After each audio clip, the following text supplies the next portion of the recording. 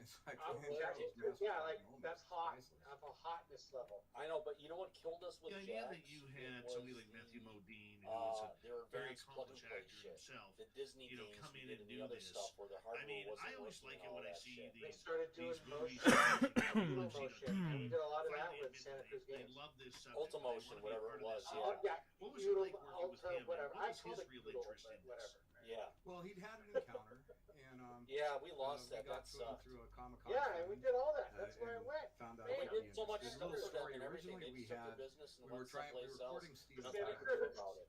and because I'm a rock and roll guy, and I did all thought it'd those. be great to get Steven The to Power be Rangers, the voice the for it. Disney But he berries, ran into some, the rehab all that situation shit, popped up dude. while he was in Spider-Man. Vegas. Yeah. So, and then we had Edward James Crazy. Olmos, And those were all good and we had games back in actually the gotten day. to the point, he Oh, played and Obama in Battlestar if you look up the Galactica. review on Spider-Man and I the was Masked a real Menace, fan that of was him the one too, that I did Sloss, after I and- left but I Handheld think he Games. got his lawyer kind of talked him out of doing That it actually at the got really last good minute. We were reviews, literally and there's ready to like sign the videos of people contracts. doing reviews on And it saying when it's like Matthew really came into awesome. the Like it's project, better than the I was Sega like, Genesis okay, version of this is Spider-Man. just Well, that's good. this is the universe. You should doing check the it right out, person man. in the Like, right I will. space. it's really And I went cool. to New York. A lot of times you'll do these things. And over what's the funny air, is but these I are don't work recent that way. I have reviews. hands Like on everything. it's So I not went like to New reviews York. from 10 years ago when I did We it. You spent know, 2 like days in the I wasn't recording sure if it's you like studio. these We are hung out, recent. got This to know is each recent other, shit. Like within the had last 4 years breakfast or so. and talked. Yeah. And I'm he looking was at it going, oh just my way gosh, I didn't more realize of a how like it would committed actually be partner like production than just somebody that took my money and received. left You and know, said, like look at the film.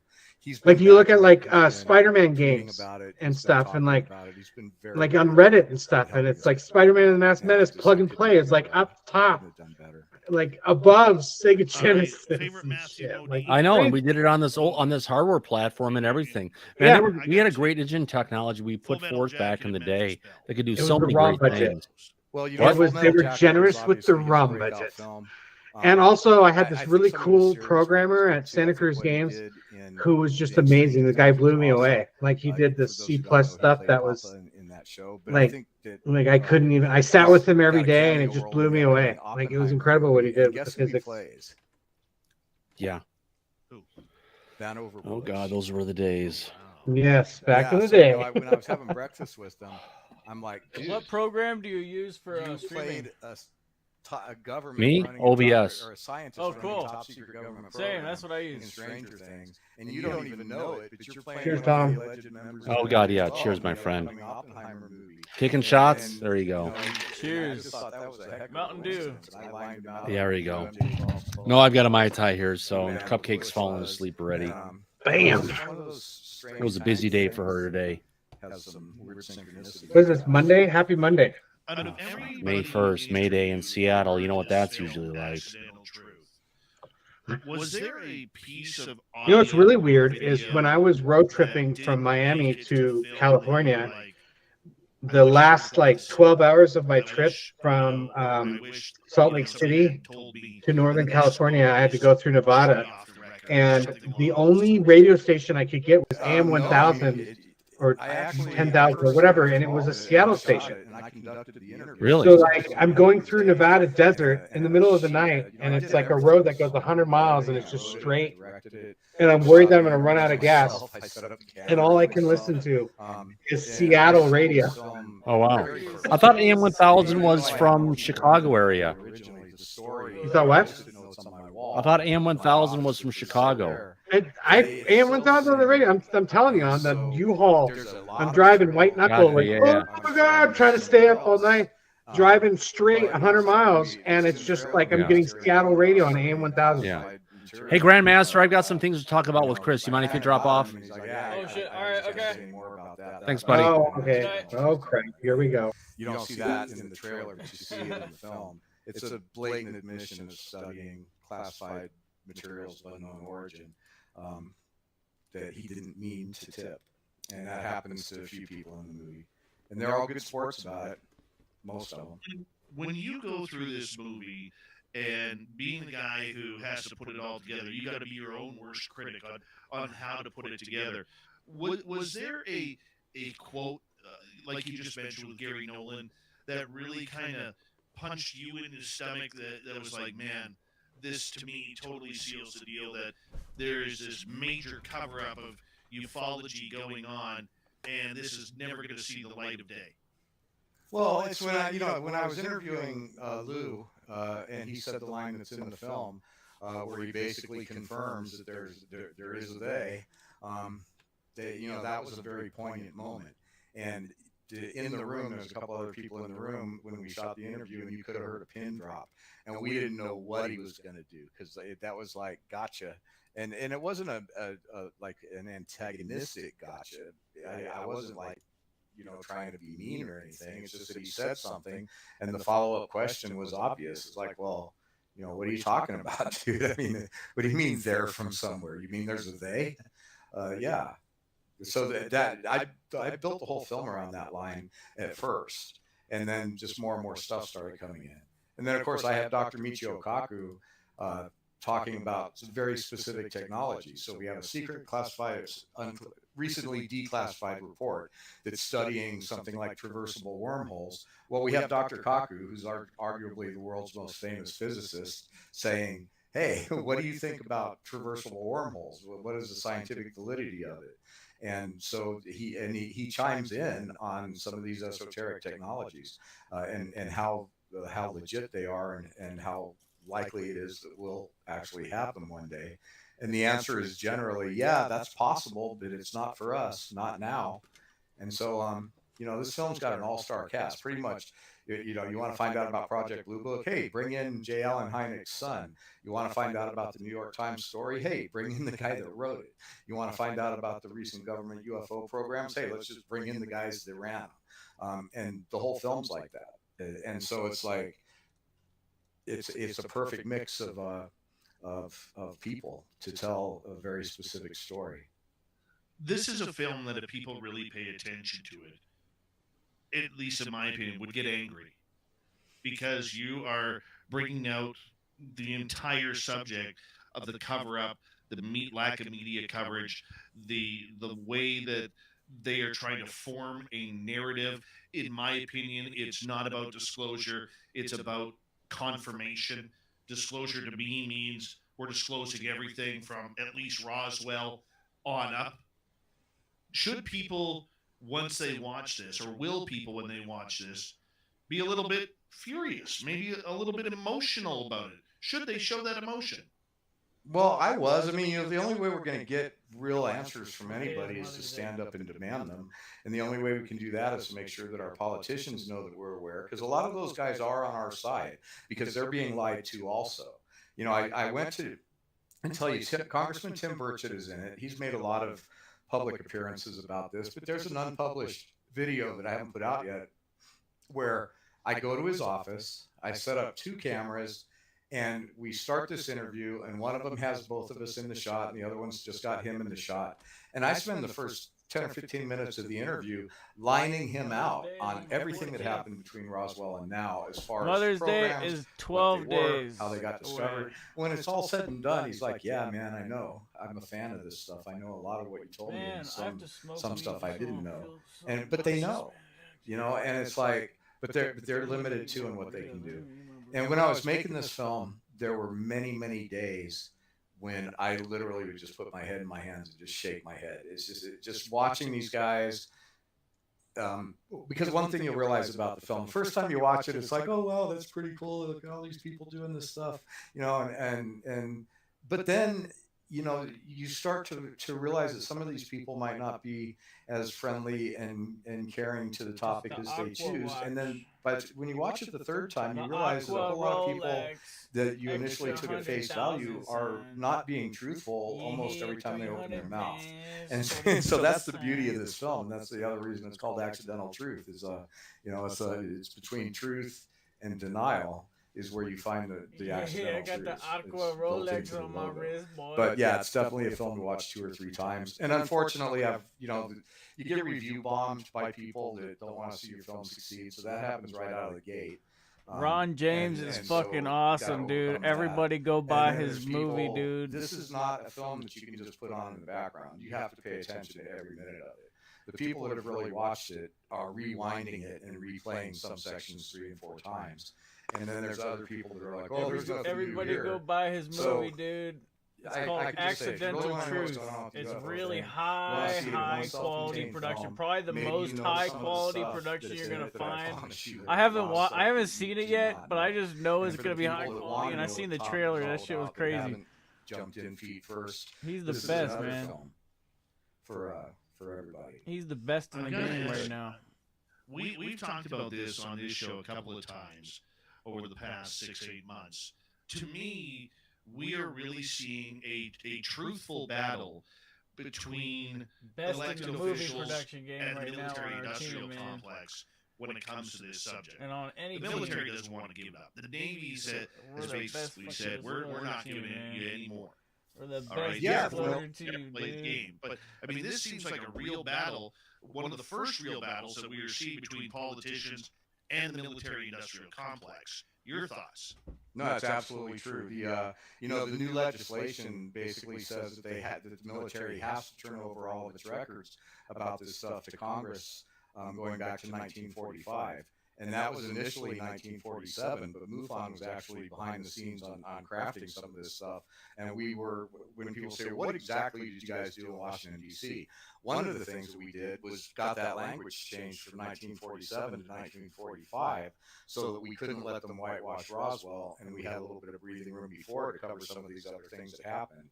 And so we were Thomas responsible for getting uses that language OBS. changed. That's cool. And now, I never knew what now Thomas it's law used that for if the military streaming. has to do this. They're not going to. I always wondered if he was using some weird other program to make it all look members cool. of Congress, even behind closed doors. And that's the military. And your front-facing military guys, there may be a very few people in the Pentagon that really know the whole story, and they probably don't know the whole story.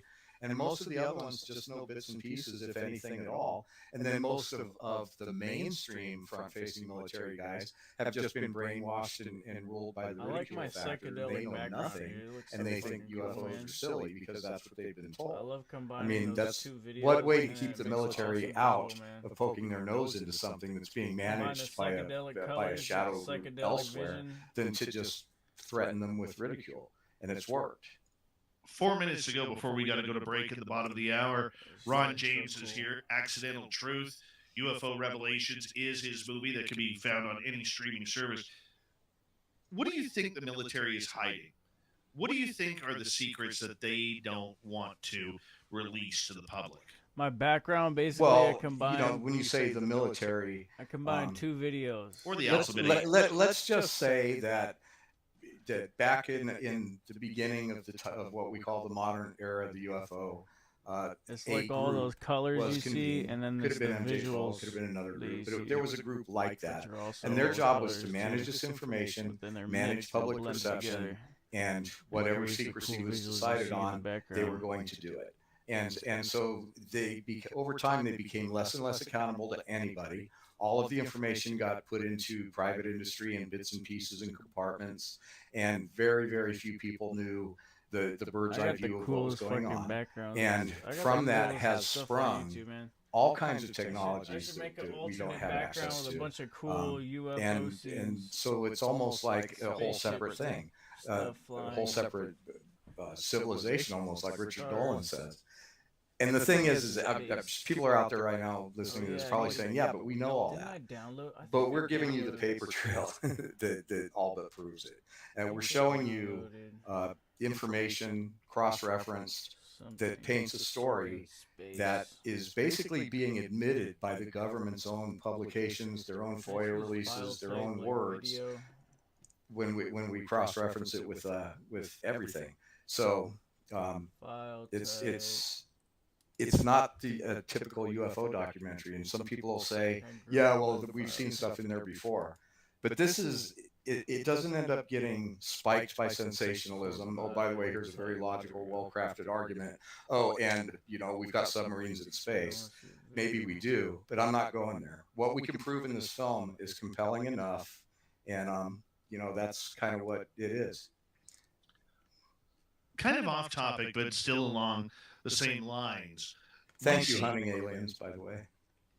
We see all of these different scientific groups coming out of the woodworks, whether it's Enigma Labs, whether it's Ryan Graves' new group, whether it's SCU, whether it's Galileo Project, and there's about 20 more out there with all sorts of acronyms regarding UAP, which is a term I can't stand. That's just me personally. Do you think that the scientific community truly knows what's going on with this phenomena?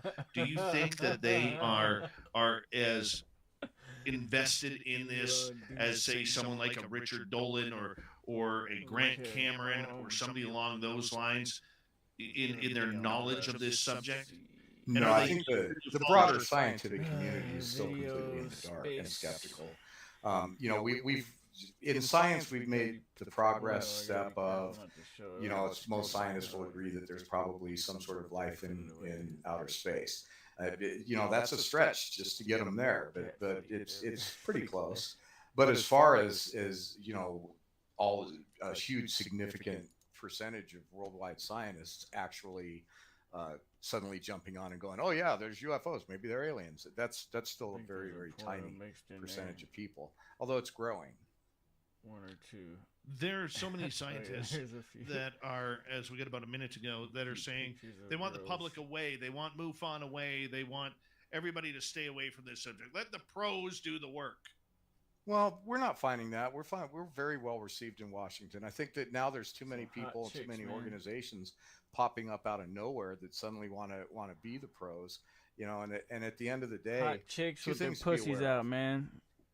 Some of these organizations are private; they're companies, which means they have no accountability to the public whatsoever. Robert Bigelow had a private company, and he collected all the data.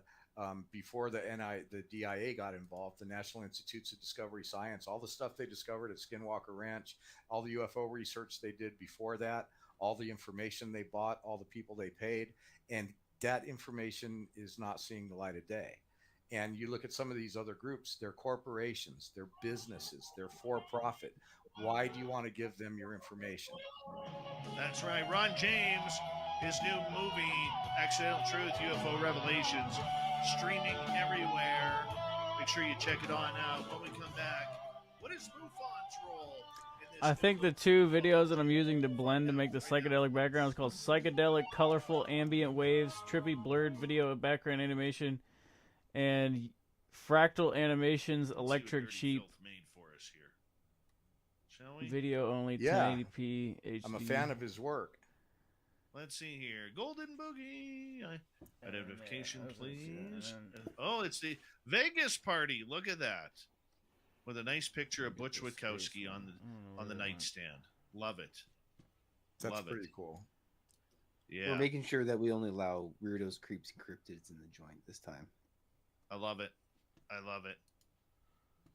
That's awesome, Dirty Filth. Good job, bud. Good job. Yeah. And by the way, if you look over my shoulder right here, that is Dirty Filth's cryptid cartoons that you can find on Amazon. You want to make sure you add that to your collection. There are literally hundreds of his cartoons on there, and he really paints a Beaver story of means SOR, vagina. which I am so thankful for. Dirty, you're amazing, buddy. Absolutely amazing. Talented. Thanks, Dave. He won't tell you that he wrote a nice forward for you. No, it's not about me. It's about you. Wasn't expecting that. Thanks, Dave. Well, I'm not going to read what I wrote. People are going to have fun. Basically, he said, Phil, that's nice. You have no hair. The entire back section of it is about the experience. Sorry. Oh, are there people still watching? Oh, yeah. Yeah, terrible first text. That's okay. Well, I covered you up. I saw what you were doing. I had the whole media thing going from camera to camera. You know, it's really interesting that there's some odd things happening with the algorithms and everything else for how this film's showing up. The numbers aren't matching. The number of clicks that we know we've gotten, the number of blah blah blah, the number of purchase through clicks to the Genie link. It's like there's something kind of interfering with this thing getting out wide mainstream. And so, you know, anybody out there, please watch the film, rate it, review it, and help us get out there, because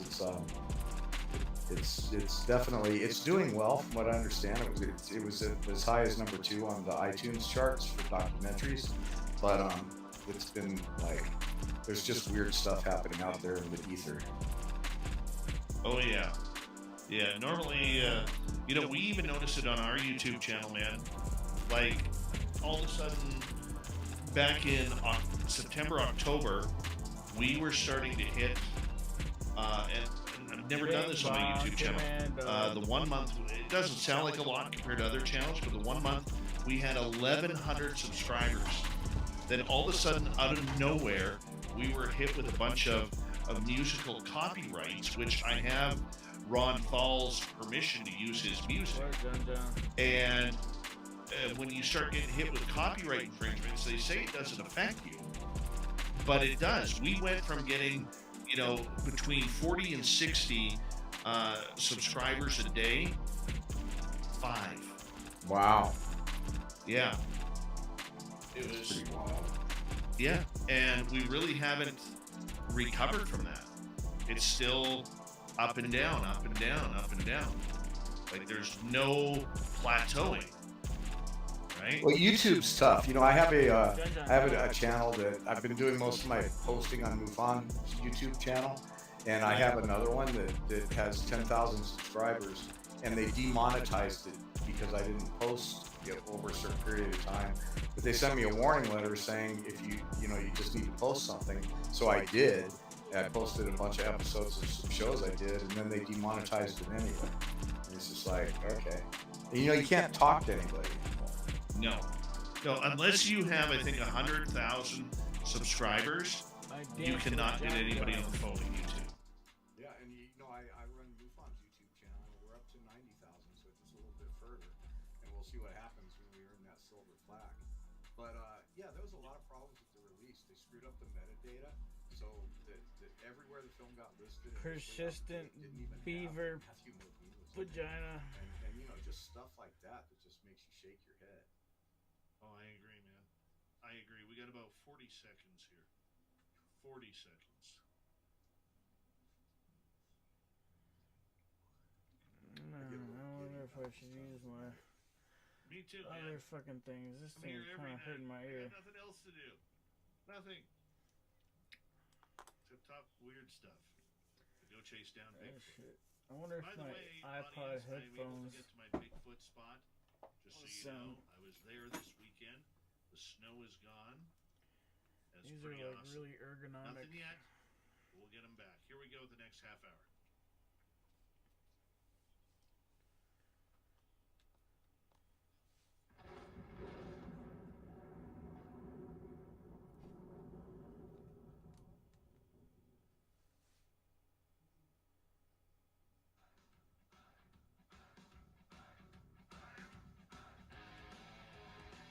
We passed the halfway point of Spaced Out Radio tonight. Thank you so much for joining us. My name is Dave Scott. Very much appreciate earning your listening ears. Want to remind you that if you've missed portions of this show or others, check out our free archives by going to youtube.com/Spaced I love you, John John. Radio. Do old Davey I the love you, favor, John hit John. that subscribe button. Our website is spacedoutradio.com. We have a plethora of features Mr. for you. Baby. Rock out to Bumblefoot, read the Come here, John John, newswire, let's check out dance. our swag as well. Follow us on Twitter at Let's dance to the new moon rave space Instagram at music. Spaced Out Radio Show, and on TikTok at Spaced Out Radio. Here we go. Final time tonight, we got Ron James, Director of Media Relations for MUFON, and the director of the brand new film Accidental Truth, UFO Revelations, which you're definitely going to want to check out. It is a great storyboard of how ufology really started to take off 2017, and it is amazing. Ron, thank you so much for being here. But you wear a couple of hats. You also wear a major hat for MUFON. Dang, my This has really freaking been, stream looks so the good. last 12 months especially, a real moving point for MUFON, where you've connected with a company called A10 Associates out of Washington, Mr. D.C. John They're John. an advocacy type group, a lobbyist type group. Mr. John John. You've really started to make a push on what is happening in Washington, D.C. Why did MUFON decide to take this Mr. direction? John John.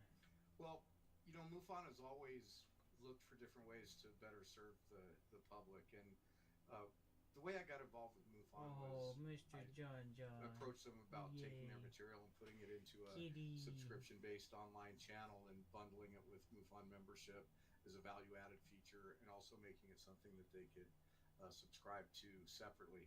And so we've done that. We've built the largest, I think, repository of UFO-related material that is hard to find, and it's all commercial free. So it's a really nice thing. But you know, over the years of working with them and making the shows and stuff, they went through some new leadership, which was fantastic. The new people inside of MUFON, Dave McDonald, just amazing. And they offered me the media relations position. Simultaneously, we had been approached by Jessica Taco at A10 Lobbying, who is the largest woman-owned lobbying company in the world. It's Jessica's company, and this woman is a powerhouse.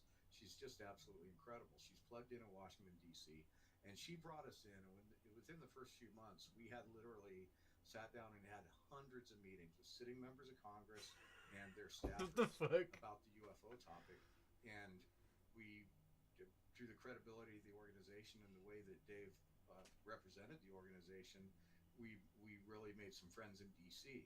And now MUFON is providing a quarterly report to both the House and Senate Intelligence Committees about the stuff that crosses our desk and the sightings that happen all around the world. So we have a seat at the table, and it's just really good. And we've been responsible. We worked with Andre Carson. We worked with Mike Gallagher, and we worked with Gillibrand to get those hearings done. We were very instrumental in going, come on, man, let's just do something. Let's do something. And a lot of people don't know that. And what's odd is there's also a lot of people out there taking credit for, oh yes, I was in Washington and I was involved. And you know, we don't know everything that's going on, but we know who was around. And you know, we were the ones doing this. Not the only ones, but we were very instrumental in it. And we couldn't talk about it at the time, but we can talk about it now. So MUFON is in DC doing work on an ongoing basis. We just started our own social media app, our social network. We have our own UFO sighting map now that just came out, where you can track UFO sightings worldwide in real time. We have our own laboratories that we just built. We have a photo analysis lab that is state of the art. We have our own TV channel, our own studios, our own original shows, and we're working with programs like Ancient Aliens. I was just on there for the first time, finally. The proof is out there, and The Unexplained. I'm behind the scenes on a lot of those shows, helping them with content. So MUFON is really stepping up. We're the community for all of us that care about the UFO topic, and it's not like you have to become a field investigator to be a part of MUFON. There's so much more now, and it doesn't cost hardly any money to join. It's just it's the place to be if you care about the topic. So there's my MUFON pitch. So everybody at MUFON's happy with me, but it's all true. It's a great organization, just getting better and better. Well, and moving forward, was Washington, D.C. a necessary step for MUFON to kind of put their place in that says, hey, we've been here for 50 plus years. We have a bunch of information that you don't have. We need these for the sake of the public. We need to be heard. Is that kind of the way it was planned out? Yeah, you know, for a long time, there was stiff resistance to MUFON having any involvement in the political stuff at all, because we're a nonprofit organization. The rules are very interesting about how that has to work, and we are in compliance, everybody. But you know, there were also rumors that that people, you know, kind of interfacing between government and MUFON, and people infiltrate the organization, and there's certainly private conversations that happen that were kind of like, nah, you're not going to step in those waters. You guys just sit over there and be your little MUFON, but no. And we defied that, and we've done that. Yeah. People think, oh, MUFON's infiltrated by the government. Well, you know, let's be realistic. If you're MUFON, of course, you're being watched, but we're not being told what to do by the government. It's two different things. And so, you know, MUFON is here to serve the public, and that's what we're doing. That's what we're doing in D.C. We make it really clear that, you know, we don't want to get pulled into a room and told a bunch of stuff that we're not allowed to tell people, because then we become part of the problem. So we're walking a fine line, and Dave McDonald is doing it very, very well. MUFON has, you know, with the public, you know, kind of been up and down in attitude with a lot of people, as you know, over the last number of years, whether it's Robert Bigelow's, coming in the early 2000s, whether it's the situation with Jan Harjan. Now that Dave is there, what kind of stability has Dave McDonald brought to the organization? Because there's a lot of people who feel that he rules it with an iron fist, but that's what was needed to kind of straighten everything out. Well, I mean, I'm one of the very closest people that work with Dave on an almost daily basis. And, Dave is not somebody you want to get on his bad side, but I would say that he's come in as a director with an open-mindedness towards where this organization can grow that has been lacking for years and years. And so he's been a breath of fresh air, and he's surrounded himself with really good people. And, a good leader knows that surrounding yourself with good people is the way to do big the money best for work. the commando. So, Only and for the Dave is like commando. that. He's a pleasure to work with, and I'm not just saying that because I'm just not. And the stuff that we've been able to accomplish as a team is just off the charts. And MUFON has been it's 55 years old pretty soon, and any volunteer organization that's this old is going to have its ups and downs, and when you're dealing with volunteers that aren't getting paid, mostly there's only 2 or 3 Only all the money for the commando. Diligently for what they get. You're going to have things that happen in the organization. When you're the biggest and the oldest, you're going to have a target on your back. Our database is like, people are after that. All of these groups, they all want access to our database, and because it's the most important UFO database on the planet. How does MUFON now balance their role in Washington, D.C. with also being the voice of the people? That is something that is a very tough position to balance.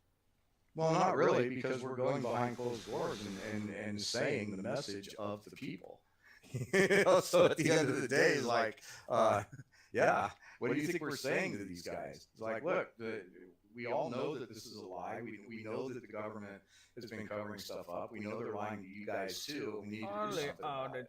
So what we've been able to do is bring the voice of the people to the servants of the people, and be received and not laughed out of the room. And so the House of Representatives gave us a room in the House office building to host a reception for senators and staffers, and so we were there doing this, and it was the fact that they did that for us was huge. Space Commando. But make no mistake, we're not at Washington D.C. cozying up to the secrecy. We're in Washington D.C. doing everything we can to get it out. Okay, so what has been the reaction from the governmental side of learning about MUFON? Because I'm sure a lot of them maybe have heard of you, but maybe don't know what they are doing. It's all about credibility. I mean, we've got these people coming into Washington D.C. with all that have built these reputations of, there's all this stuff going on, and some of them are a little wild, and some of them are a little bit out there as far as what they're saying. And MUFON is the steady ship on the horizon, and they want that. We're dedicated to the scientific understanding of UFOs for the benefit of humanity, and we're doing it. And we have a fantastic pedigree, and so we're credible. We've earned a reputation in Washington D.C. as credible players, and that's really done more for us than anything. And that's how we're perceived. And we were welcomed with open arms. There's a whole section about it in the film. One of our first trips to D.C. and how they were having us in these meetings. They're all curious, and your average front-facing politician is as angry as we are that they're not being told the truth, and they know it. And they know that we know it, and they know that we know that they know we know it. So, it's interesting, and they're not all our enemies. Has any politician, you don't have to name them, come up to you guys and said, can you show me something that we're not getting from the alphabet agencies or the military? Oh yeah, and we've done it. It's like, look, guys, just go talk to Robert Bigelow. go talk to pull Admiral Wilson in and put him behind closed doors and give him amnesty so he could talk about that meeting and what he went Heck through. yeah, Ron we've James. given them Fuck the yeah, list. Ron Who James. do you talk to when the whistleblowers thing comes up? Well, here you go. Ron Start James here. is the best. And yeah, we furnished them the names, dates, people. Yeah. Because we know, we all know, you know it, we know it. Yeah. If you had your wish list for who, I don't even know what Ron James just said, but whatever he says is fucking golden. Watching this show that couldn't draw that list up, and Ron we've drawn James that is list dope. up and we've handed it over. Really? Yeah. Okay, so that's Jamie what we're doing. tease us what's on that list. I mentioned a couple names. I'm not going to mention more. Let's just say we're all in the field. We all know who should be on the list, and chances are they made the list. We in the field. Okay, so Hey, how does Ron MUFON James then in the field. Hey. compete with all of these newbie groups that are coming out? And I'm thinking mainly Enigma Ron Labs. Jeremy in the cut. Okay, Hey. Because Enigma seems to be so secretive. They've already got millions in funding from Peter Thiel. They have they have seemingly been invited to private conferences with NASA and Galileo Project and Arrow. It seems like the government wants to push, not the government, but maybe the military wants to push something their way compared to other groups. Well, yeah, okay. So MUFON, for one thing, MUFON's not being bought by anybody. Okay, and we're not secretive. We're not having private meetings with the same people that have been perpetrating the illusion. This is a private company, and you bring up Enigma in particularly because there have been people that have come to me and said, these guys are trying to compete with you. Well, good luck. When you've got 100,000 cases and you're sharing them with the world and you're doing this work and you're doing it for free and you're not trying to rake in the bucks, what do you need millions and millions of dollars for? Because you're paying yourselves. It's like, and then what are you doing with your information? You don't owe it to the public because you're a corporation. You can keep it behind closed doors forever. You can manipulate it. You can sequester it. You don't. MUFON answers to the public. These organizations that are popping up, they don't answer to the public. They answer to their investors, and that's how we compete with them because we're not that. All right. So, is it safe to say then that MUFON has zero zero ties to any of these private groups? Let me think about that for a minute. Right now, I am not aware that MUFON has any ties to private groups, and I'm fairly privy to the funding that comes in. There is, this whole thing with Robert Bigelow that people still like to talk about. We cover it in the movie. There's nothing nefarious there. Robert Bigelow paid MUFON to share their data with him. He did not take their data and hide it. It was not an exclusive agreement. MUFON never gave Robert Bigelow anything that still did went out of our public database. It was never sequestered away.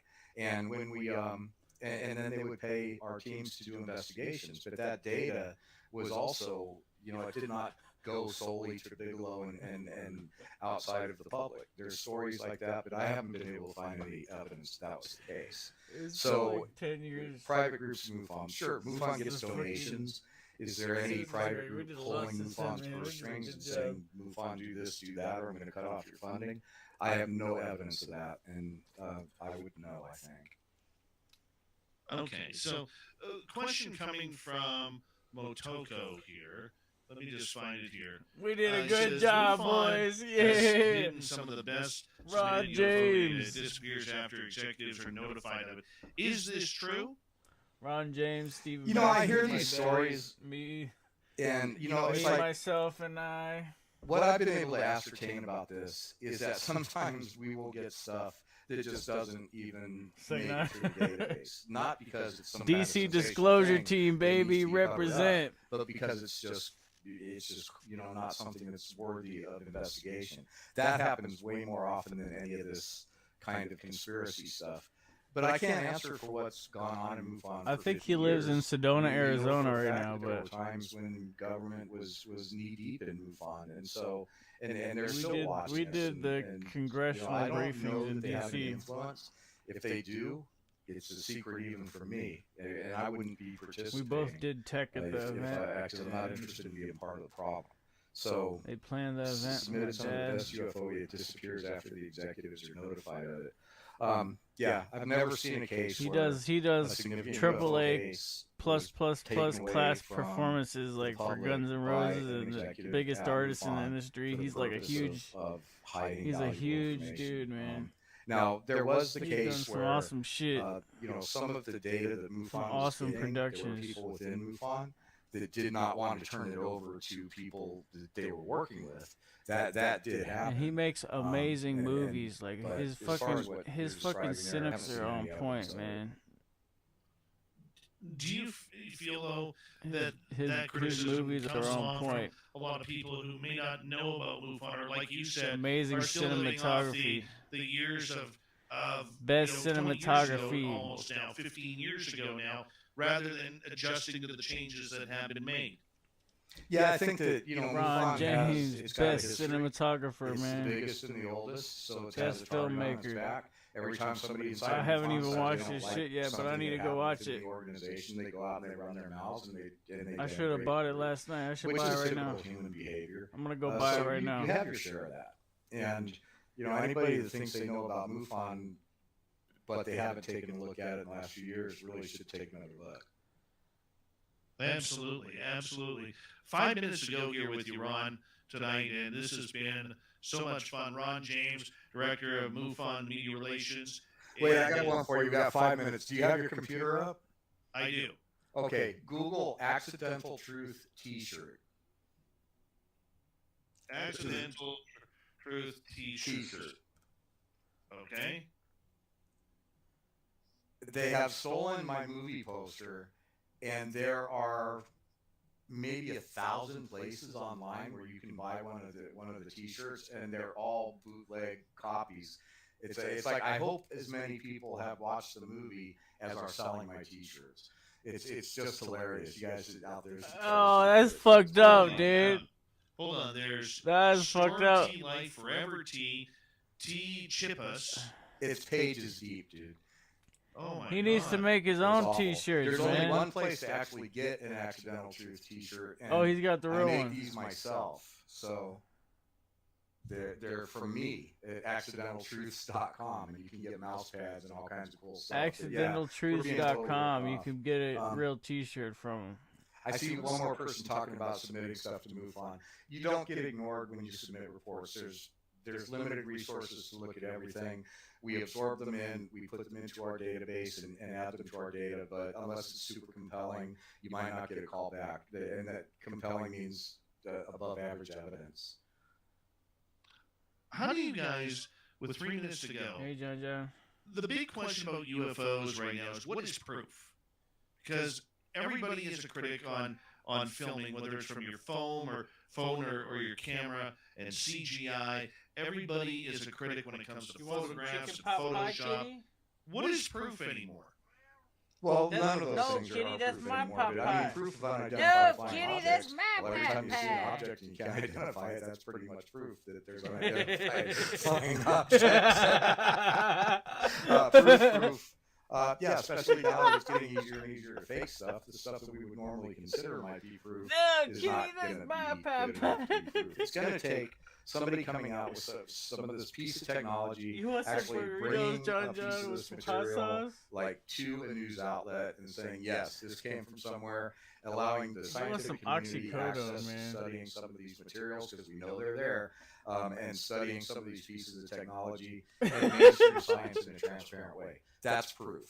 Everything else, including paper trails and witness testimony and everything else, not proof, but we're getting closer. And where do you stand on anecdotal stories? Well, they serve their purpose, but they don't prove anything. And there's millions of them.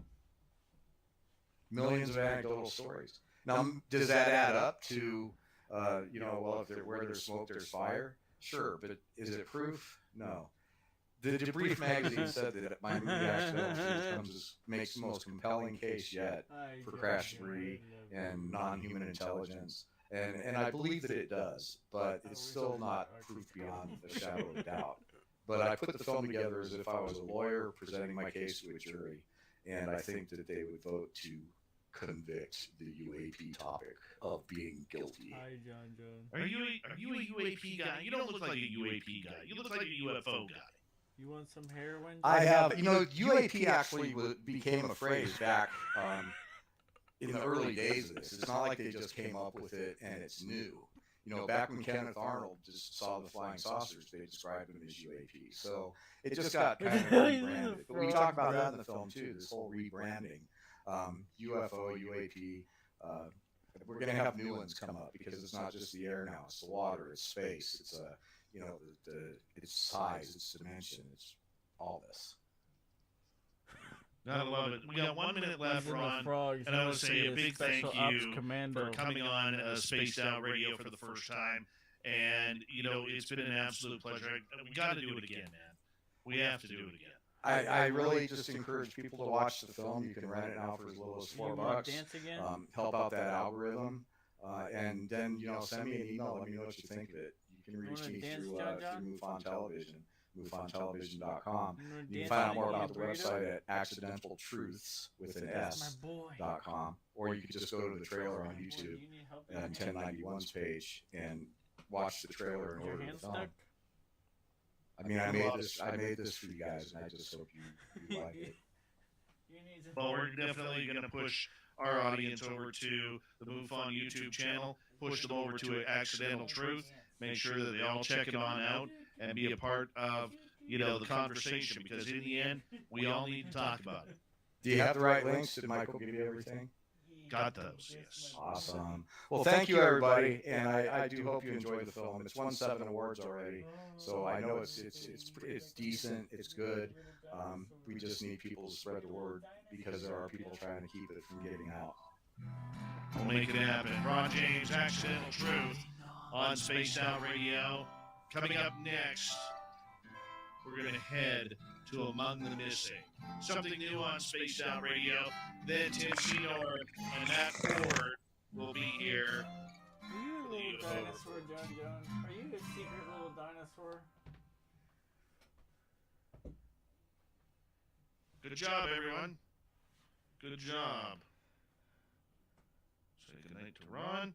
Okay, Tim and Matt will be up second. So we're making a little change here. I'll announce that coming up in the top of the hour. Are you a little secret dinosaur, John? And hi, Austin Allen. How you doing? We're going to take a quick break here. I will be right back, and we'll go from there.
Chinese fucking with my vacations.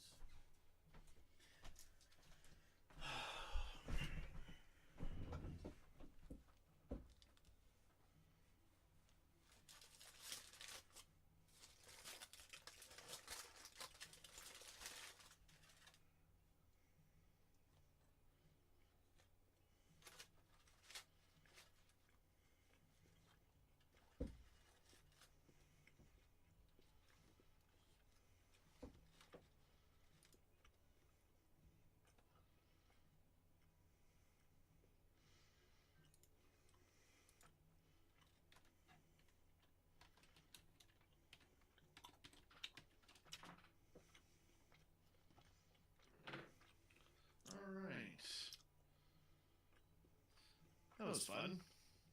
Good times.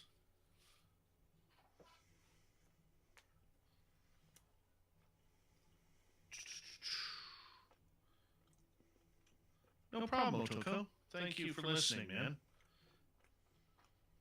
Do us a favor, hit that subscribe button, ring that bell if you're new here.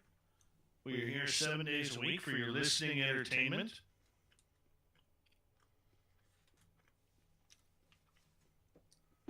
It's been a lot of fun.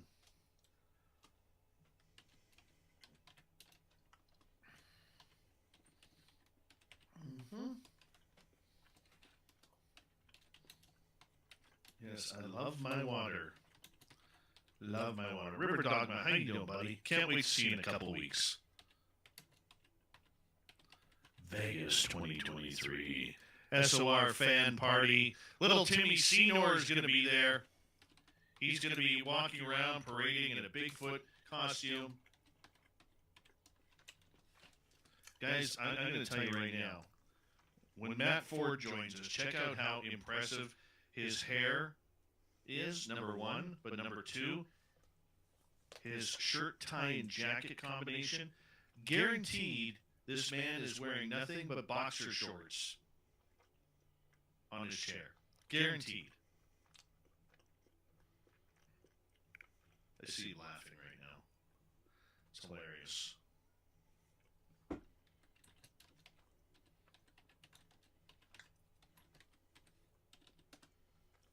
The change-up is we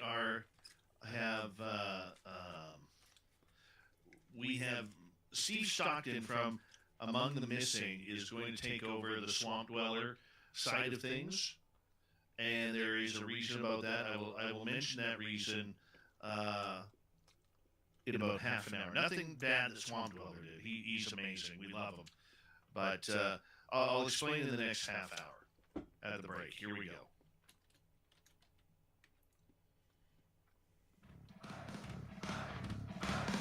Would you like to connect with us? Head to spacedoutradio.com for all your latest show info. Now, back to Dave Scott and SOR. Here we go with the third and final hour of Spaced Out Radio tonight.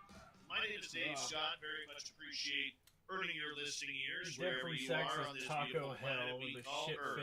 Hello to everyone listening in on our terrestrial affiliates around North America, digitally on Odyssey Radio, TalkStream Live, and KPNL. All of our archives are free. Join us at youtube.com/Spaced Out Radio. Do old Davey the favor, hit that subscribe button. The Desert Clam has set the password for tonight in the SOR Space Travelers Club. Zinero is your password. Use it wisely, space travelers, as the Clam sets the password each and every night, right here on Spaced Out Radio. Our website is spacedoutradio.com.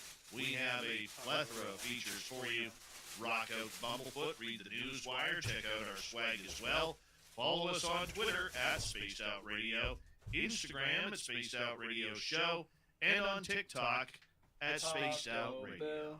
A little bit of a new feature here as we head on over to Among the Missing for a weird, strange story. Hello, friends. Welcome to Among the Missing YouTube channel on Spaced Out Radio. I'm Steve Stockton, and I'm about to take you on an unbelievable journey of people just like you. Their stories and encounters will haunt us on Among the Missing.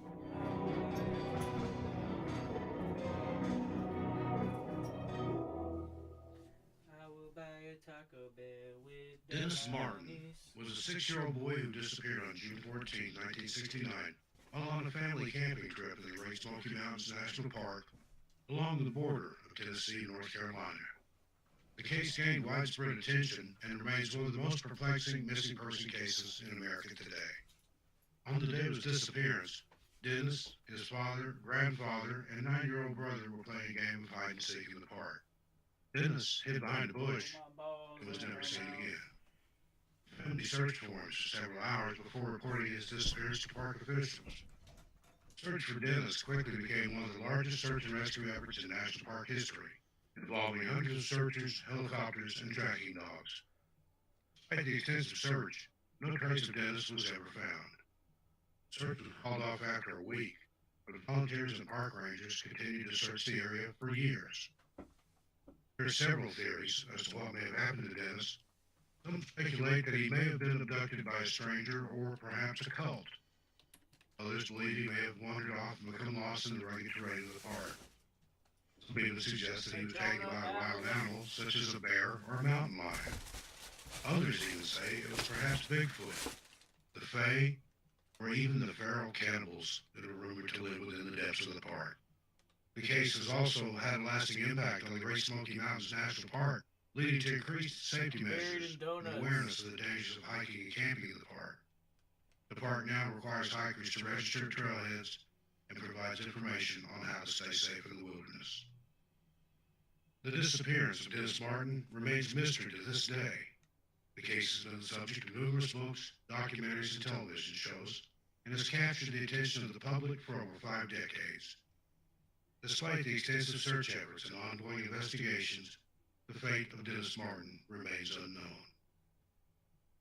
And that's why we appreciate a great story from Among the Missing. It's Steve Stockton. Make sure you head on over to their YouTube channel. Hit subscribe for us. We'd appreciate it. We encourage you to listen to a bunch of their stories. They are absolutely fantastic. From Among the Missing to UFO Talk, it's time for little Timmy Senior and the UFO Report. Nobody's gonna know. They're gonna know.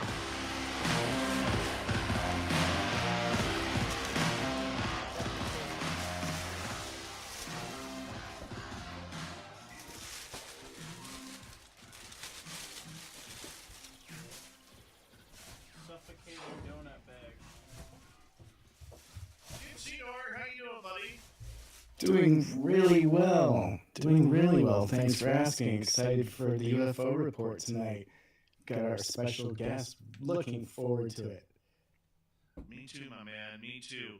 You know, it's usually you come in, we talk about a bunch of UFO stories that have happened, but the main story that happened earlier today was the Good Trouble Show on YouTube, which is a great friend of Spaced Out Radio. Matt Ford, their host, is one of the best newcomers in this field when it comes to really getting to the governmental in the heart of the UFO story here. He had a great interview earlier on today with Senator Kirsten Gillibrand.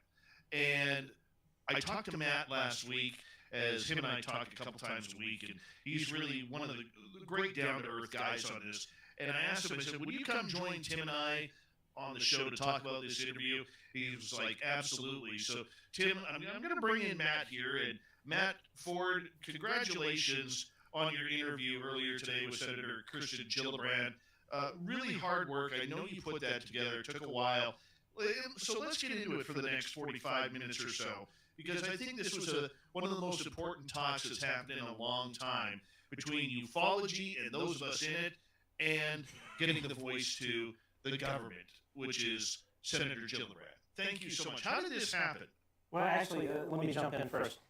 You have an amazing beard. Every time I see you on Spaced Out Radio, last time I was here, I attempted to grow a beard. It was sort of a half-hearted attempt, but so clearly I gave up on it. But love the beard.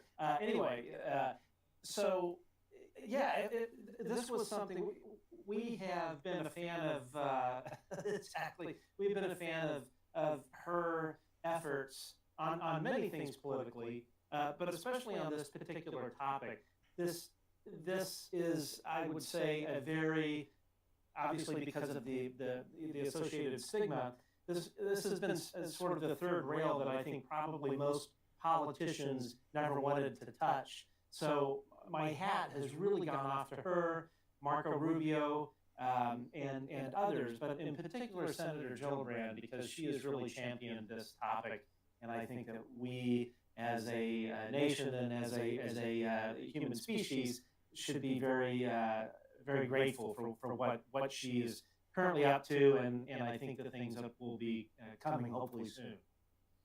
I want to ask you about how this all came together, because politicians usually don't meet with YouTubers, podcasters, so on and so forth, unless, it has something to do with maybe an electoral year or something along those lines. How did you get this interview to come together? I've been in touch with her office, I would say, for well over a year. So your audience, I think, knows me primarily on the UAP topic, but we primarily have been a producer of political ads, advocating for the Democratic Party. We do a lot of political commentary that is on the left side of the aisle, and for instance, during the 2020 election, we were, I would say, probably the third or fourth largest producer of political ads for Twitter and social media advocating for the Democratic Party. So with that, and on our main website, or sorry, not main website, our main account, Stand for Better, we're over 80,000 followers, I think, somewhere around that neighborhood. And I would say with the 100 or so of various videos that we produced, we were probably at least 15, 20 unique video views just on Twitter alone. So with that, we have developed relationships with people in the political world, obviously, on the Democratic side. We don't really have that on the Republican side, but and we hope to grow that, because we strongly feel that the UAP topic transcends party, and we are even though we advocate for Democrats, we are very vocal in supporting the things that the Republican Party, members of the Republican Party, are doing for this particular topic. So it just kind of organically grew through introductions to various people and developing a relationship that took some time. These things, they don't happen overnight, and unless you're a CNN or a 60 Minutes where you can just pick up the phone, these relationships, they take a long time to develop. So in that year, how did it develop to get this interview? Because she has not done any interviews with anybody really specifically on this topic outside of mainstream media. Us being an alternative, that's a little bit of a different sort for her. So how did that come together? Through a lot of emails back and forth. It's some of it you give these folks, you reach out to them, and then you give them some room to breathe or to think about it, or they'll say, hey, let's revisit this in a month or so. And I'm sure some of it too just is reliant upon their schedule and also timing for them as well. For instance, I think probably for her, the timing worked out well from the perspective of just having had that the hearing that she chaired in the subcommittee for emerging threats and something else. I always forget the second word. But yeah, it's essentially been a long process of emailing back and forth and trying to find a date that worked for everyone. How do you feel about it? I mean, you had her for only 18 minutes. I mean, that isn't a lot of time to drop the gloves and ask some freaking Matt Ford's on, dude. Questions. How did you fit it all in? I don't know where this guy came from, but he's we told them he does ahead some of time cool shit, certain man. subjects that we wanted to touch on, and the subjects that the questions we wanted to touch on were things that we knew or felt confident that she would be able to answer. In other words, for us to go to her and say, yeah, we're going to talk about where non-human intelligence is, what lab it's sitting in, or where the saucers are stashed. That's not a road that they are going to go down. Trying to smoke some weed with the frogs we in my structured ears. what we wanted to ask about. We chose subjects that we felt that we could ask her and that she would be able to speak about without having a lot of I can't comment or anything of that sort. Actually, I kind of forgot your question. Sorry. I'm a bit. I go to bed usually around 9, so it's a bit past my bedtime, and I'm a little. So I'm listening to frogs from the UK from some guy. Just in regards when putting this interview together, how it came about. I mean, was she comfortable to talk to in that 18 minutes? Oh, yes. Sorry, she was very comfortable. Sounds like so. British We frogs actually or that. had 15 minutes of time allotted. We chatted on the air for 18, and then we probably chatted off air, off the record for about 10. Which of course that's the stuff I wish I could go into, but I can't. So it was she was lovely, very relaxed, felt very comfortable, I think, with the topic.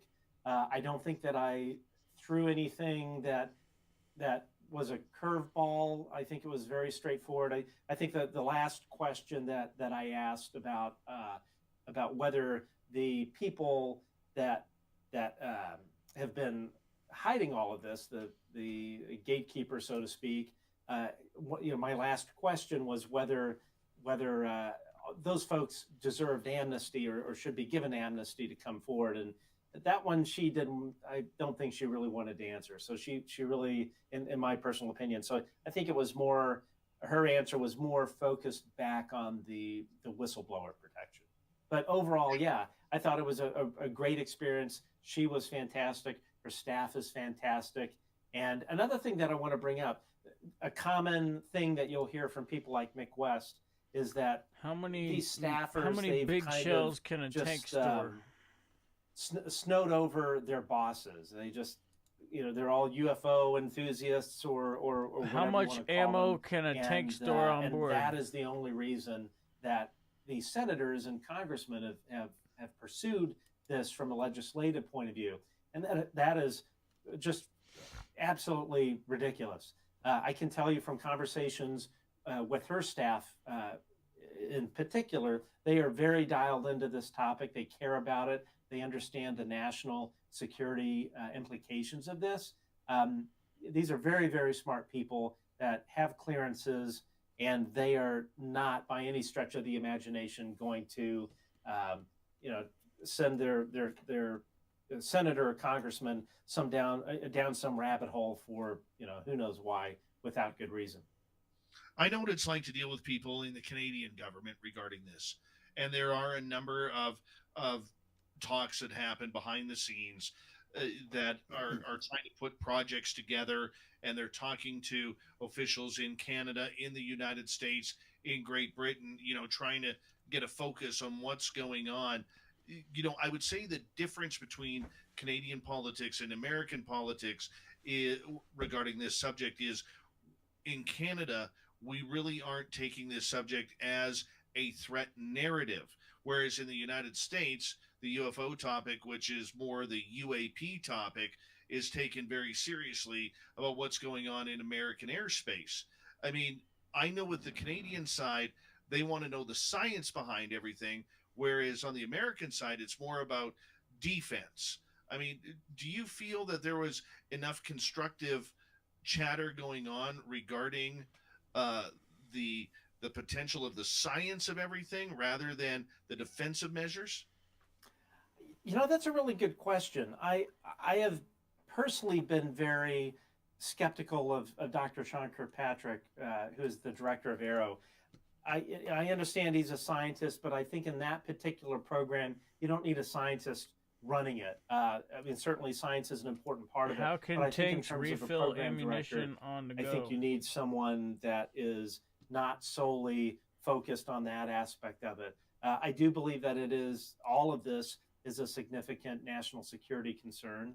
That's my personal opinion, but I think that a lot of How anecdotal do tanks resupply ammunition sort of on the go? evidence or whatever you want to call it, I think points in that direction. And you know, I could be wrong, but I think anything operating in our airspace, anything operating in our restricted airspace or in our training ranges, that is a significant concern. You know, I do have one thought.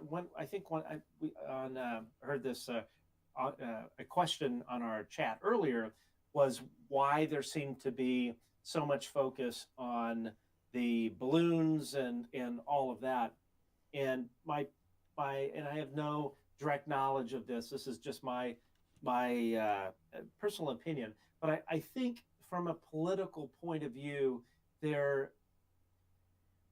been so much stigma for so many decades that these politicians that are really advocating trying to treat this topic seriously, the way of presenting this as a national security issue is a good mechanism to get other people on board. So if you're emphasizing the balloons, the drones, possible Russia technology, Chinese technology, and you take everyone in that direction, and you're still lumping in UAP as far as a non-prosaic thing into that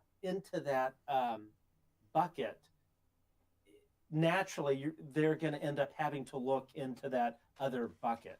So I think that probably a lot of the language that you hear from Senator Gillibrand, Marco Rubio, Senator Rubio, and others, while at the surface level, it seems like it's all about balloons, all about drones. I think that it's playing a larger game to make sure that the Aero Office is funded, that this whole effort is funded to get to the bottom of it. And Tim, I apologize for not bringing you in just yet, but I want to ask one more question here. So we got about 3.5 minutes before we go to break here. To me, it signifies what I've been saying on this show, Matt, that there is a real difference between UAP and UFOs. We heard a lot about it in your conversation with Senator Gillibrand today, as you just mentioned, about Russia, China, drones, balloons, everything like that. Is there, from your point of view after talking to her, a big difference? Because for our audience, we don't really care about the balloons. We don't care about the drones. We don't care about Russia, China. We want some damn aliens, man. We bring on them aliens. And I say that facetiously, but that's the truth about it. That's why I'm really starting to learn that there is a huge difference between UAP and UFOs. I may be in the minority with a lot of people in ufology, but in your conversation with her, where do you stand on that? You and I have spoken on this on the phone, just socially. I personally, I think that for those of us that have been tracking this topic and understand it as much as we can to a great depth, it's easy for us to discern the sort of nuances. But politicians that may not have been tracking this subject, or just anyone else that has not been tracking this subject, whenever you say UFO, you immediately, if you say it to anybody on the street, 9 times out of 10, that response is going to be, no, do you mean little green men? Do you mean Martians? That is the automatic response. So if you're talking to somebody like that does not understand this topic, has not read into it, and they immediately go to what in their mind is ridiculousness, you're never going to get past that point. They put in that block. Versus if you say UAP, most people at this stage do not understand it. So I personally don't have a problem with if it's a mechanism to get people to pay attention to this topic and to take it seriously without stigma, I'm all for it. I love it. 90 seconds to go. Exactly, Matt. I want to get one more in. Yeah, Tim, I'm sorry, buddy. I'm sorry. You can quickly. Tim's giving the thumbs up, though. Tim, you can quickly speak here if you want. But Matt, there's going to be some, with an interview like this, there's going to be some flack, some criticism that maybe you didn't ask her the hard questions. You know, I get it on this show too, because everybody wants that aha caught you moment, that piece of audio that just absolutely, you know, stuns people. You're not going to get that from a politician. You're not going to get that. And it's really in the way you ask the question, because you don't have to hammer home to make somebody uncomfortable. What do you say to the people who are going to listen to this 15 minutes, and we encourage everybody to go to your channel to watch it? Give me a 30-second answer. Yeah, it's easy.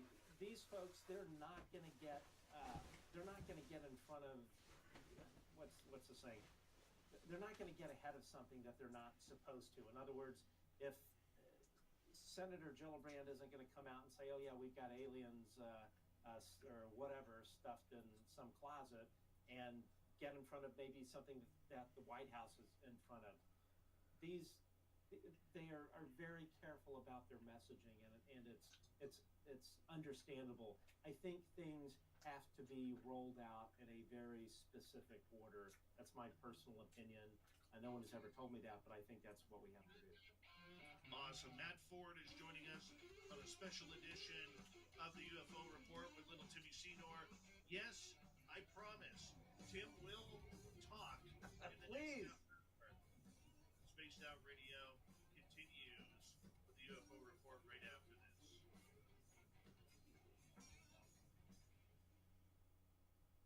Hi Tim, how are you? Matt, welcome to Spaced Out Radio, buddy. Thank you. I'm very glad to be here. Sorry, I'm a little out of it tonight. It's been a very long day, but I'm very glad to be here. And yeah, Tim, yeah, definitely. I can kind of ramble on, and especially if I forget the question, I'll ramble. So yeah, feel free to jump in, or Dave, however you want to do it. But That's great. Super glad to be here, and super glad for the really great friendship between Dave and I and Spaced Out Radio. Dave's really been a good friend and offered so much great advice. And yeah, as I told Dave, Spaced Out Radio was the very first podcast I ever listened to, and also obviously very first podcast I ever listened to on the UAP topic. So I never dreamt that I would be on this show, to be honest.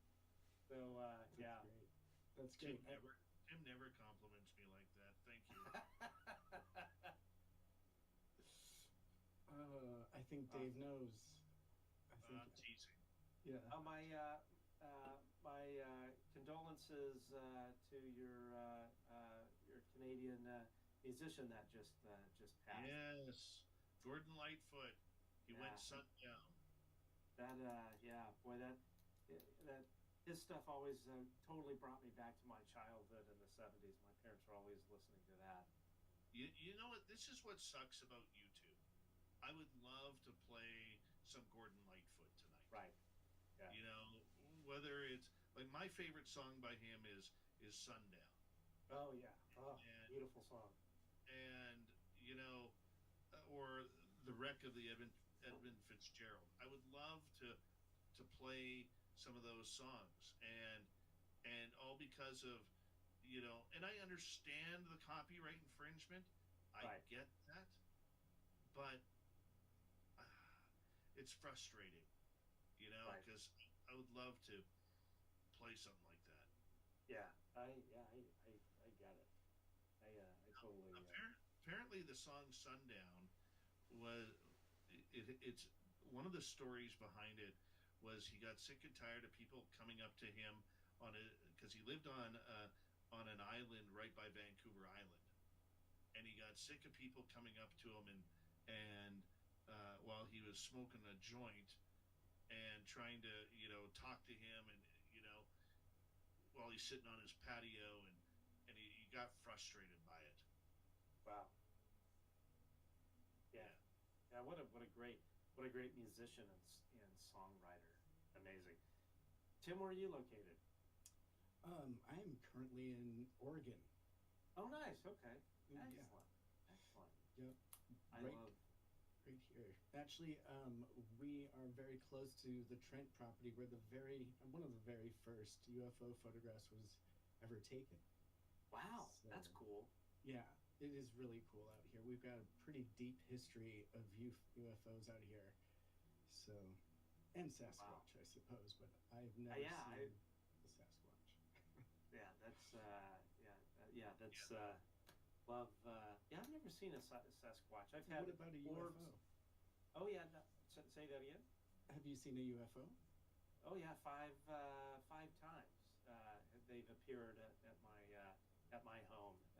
As soon as I started interviewing Robert Hastings, that's when they appeared.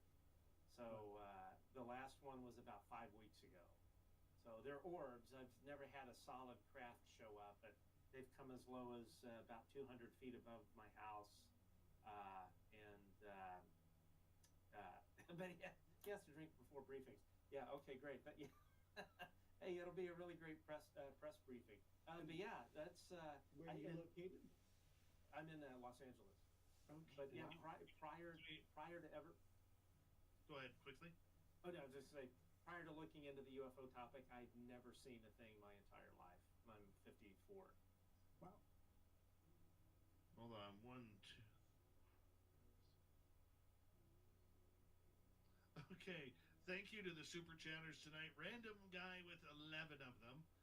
Louis, Mike with 2, Deb Pix, Little Timmy Senor, Lucy Bell, and who else? W. Decker, thank you. Strange Highness, good to see. Thank you, and Derek. Also, just quickly here regarding the change of Swamp Dweller. The reason why I made the change was Swamp Dweller's a busy guy, and we were advertising his channel for over a year. And I talked to Steve Stockton from Among the Missing, and Steve and I worked out a deal where Steve is going to end every one of his videos with pushing people to Spaced Out Radio, and we're going to be in return for this, so it's just an equal fit for everyone. So here we go. Very nice.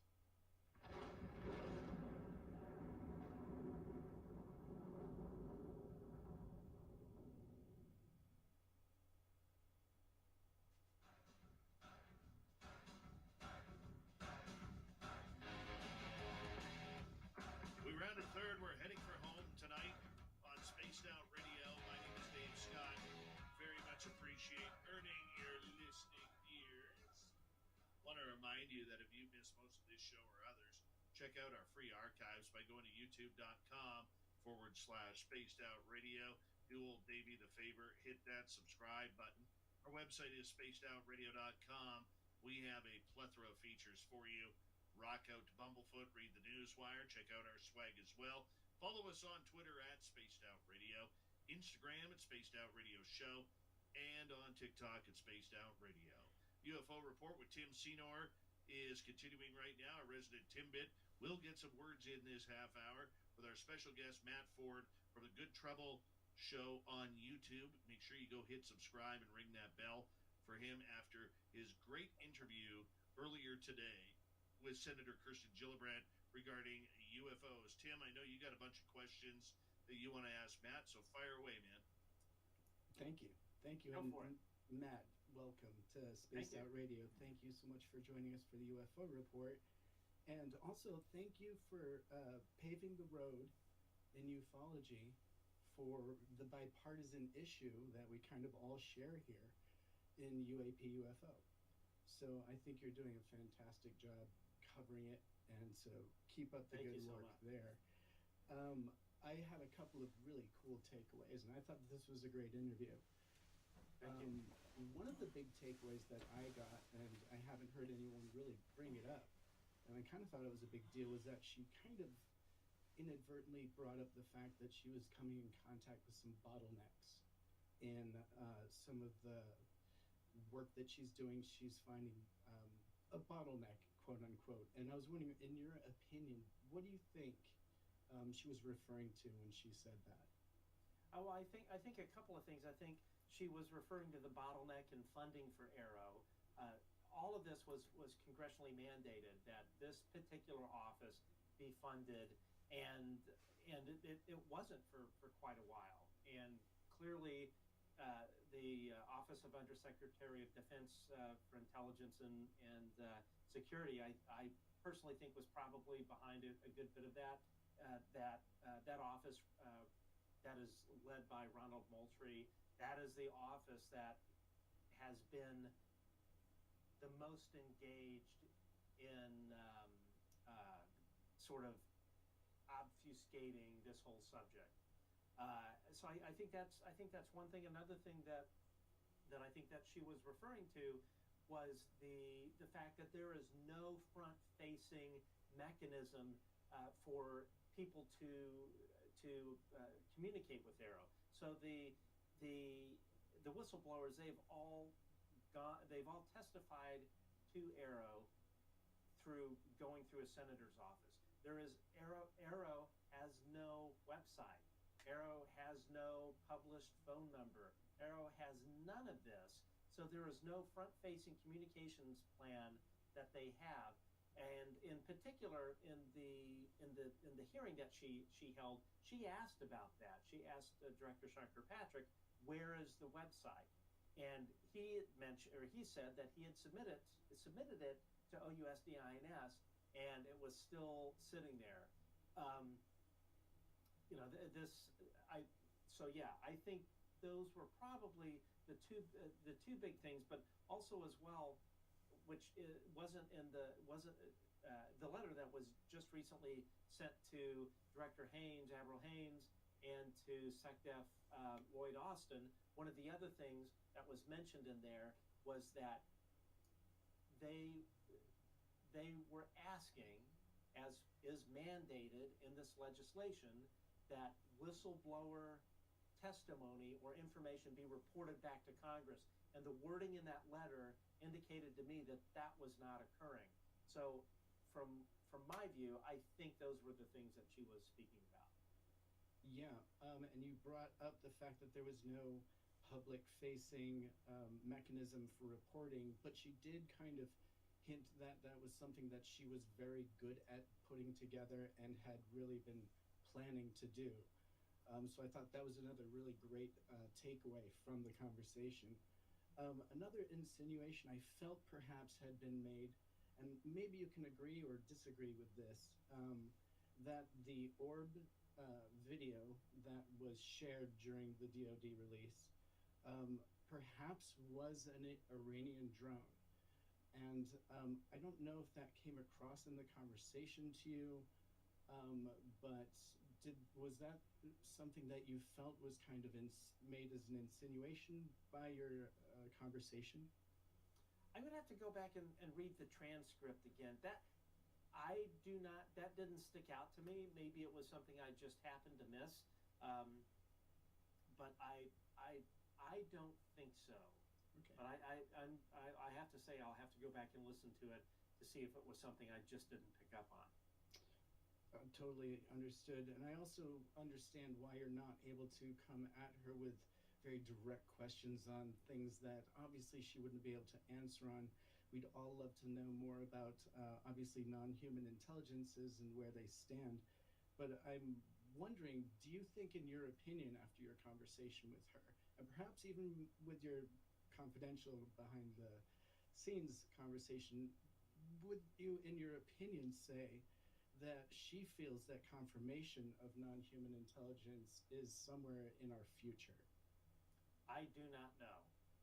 But personally, I think from what sources have told me that it is around the corner. So what I would say is Senator Gillibrand and her staff are some of the smartest people I've come across. As most of these folks are that way, that managed to get this far in politics. I would be very surprised if she didn't feel that way, but I have no information that would confirm or deny that. But I think in general, especially listening to your last guest, Ron James, a lot of what he had to say really rang true. These folks know. They know that. I mean, yes, there are drones. Yes, there are various mechanisms of surveillance that countries that are not friendly to us are using and implementing. I think some of it obviously is flown below the radar, so to speak, with these drone. I'm sorry, with the balloons. But I'm telling you, these people know. And I mentioned this in the post interview analysis with Chris Sharp and Vinny Adams of Disclosure Team. You really have to read between the lines. For instance, if you listen to Marco Rubio speak about this subject, he'll talk about drone, and then other. It's like at the very end. When you hear keywords like other or we need to know about if Russia or China or Iran has some technology or maybe something else, it's that something else. I think that's what you'll find they're referring to. The something else is not made by human hands. Right. And before I toss it back over to Dave, my final thing was what she said kind of in the beginning of the interview, that we're still seeing that the military is propagating the stigma and that people are still having a hard time wrapping their head around the conversations that need to take place with the whistleblowers and bringing this to the public. Can you kind of maybe bring another aspect of that to our audience? I'm not quite. So she was referring to the fact that the military is still kind of making it hard for whistleblowers to come forward by making it so stigmatized still. They're still not really considering it something that they want their people to come forward and talk about. And so I'm wondering, is she kind of insinuating that we need to change things kind of in the conversation there? Or is it something that she's trying to work in as far as perhaps getting things declassified at a certain level so it's easier to talk about? What do you think that conversation was really about? Well, I think for one of the things that she encouraged was whistleblowers to come forward to her office to talk about their experiences. What I can tell you is post Kirkpatrick hearing, that really was a punch in the gut to many of these whistleblowers. He very much seemed to blow them off, and just in my view, sort of had a seemingly arrogant opinion about it. And everything that I've been told from various whistleblowers is they were very, very disappointed and very put off by it, and sort of discouraged to come forward. Now, I'm hoping with her statement about come talk to her. She has more legal authority, and the committees have more legal authority at this moment than the Arrow office. So if you are a whistleblower and you have very specific information to share, there were some mechanisms shared with me off the record on what needs to be relayed to them for them to get their information forward, and it's not to Arrow. And I will be reaching out to some folks to disseminate that information. So I think that perhaps maybe she understands, and I don't want to put words in her mouth, but I'm guessing perhaps she understands that there's a need to have a different mechanism to bring this information for her. It is clear that the DoD is doing everything that they can to try and bury this, try and put this toothpaste back in the tube. Personally, I think a lot of it is probably for legal reasons. I can tell you without a doubt that the things that I'm aware of in terms of retaliation against whistleblowers, a lot of people are going to end up in jail. Period. The end. Really? And 100%. So Matt, I got to put you off right there. That's a pretty strong statement. Yeah, and I you can take that to the bank. So if what comes out about the retaliation that has taken place against these whistleblowers, I guarantee you there are going to be some serious legal ramifications. So with that in mind, you have to look at it from somebody that has gone to these measures of administrative terrorism and other things. There's there's a strong legal reason, incentive on their part to keep this whole thing buried. And you know, our men and women that have served this country have made tremendous sacrifices to to serve this country, but also things that they have done to go forward, or to come forward with their whistleblowing information. It's to no positive. It's almost to their detriment. They're sticking their necks out on the line, and it's my heart goes out to these guys. They need to be respected. They need to be listened to. And I understand there's certainly a case for anecdotal evidence if there's not radar data or maybe something that can back them up or back up their particular thing. That does make it challenging. But when you have several former U.S. Air Force nuclear launch control officers or above ground nuclear personnel going and testifying to not to Sean Kirkpatrick, but to one of his staff, and that is maybe not getting up to Congress, that's wrong. Very understandable. Tim, thank you for some great questions there. Yes, thank you, Tim. I want to ask you regarding the governmental side, and I know this really wasn't spoken of, this was more of a political type talk, but do you get the sense that Senator Gillibrand does understand the public or the UFO community's love of this subject and wanting to know about this subject because it's so unique, or because of the experiences people have? I think it's more because of the experiences that they have. The very first question I asked is what got her interested in this topic, or why she was championing it. And the thing that she explained is, for a very long period of time, she has had people in the military, pilots, other people that have worn our uniform, that have gone to her and said, this is what I experienced. I experienced X during this flight, and I can tell you it wasn't a balloon or a drone or a seagull. And what she explained that she found was so many of these folks experienced retaliation by the DoD, either and she didn't specifically enumerate it, but things about probably costing people their flight status, their career, their maybe their clearance, and she just said this is not acceptable. These people are merely reporting data, and then the DoD is retaliating against them in an illegal way. I understand that, but did you ever, in your conversations with her, even privately, and I know that's going to stay private, but does she care about the UFO community or the sightings and experiences people are having? Is she understanding or cognizant, in your opinion, that people are getting abducted? People are having strange experiences happen. We never got into anything like that. I think the lens that she looks at it in particular is really the national security lens, and that this is not a topic.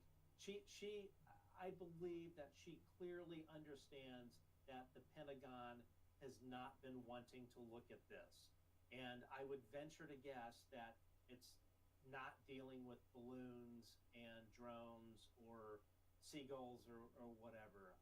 She's a very, very smart lady, and her staff is very, very smart. And as far as caring about the UFO community, I do think so.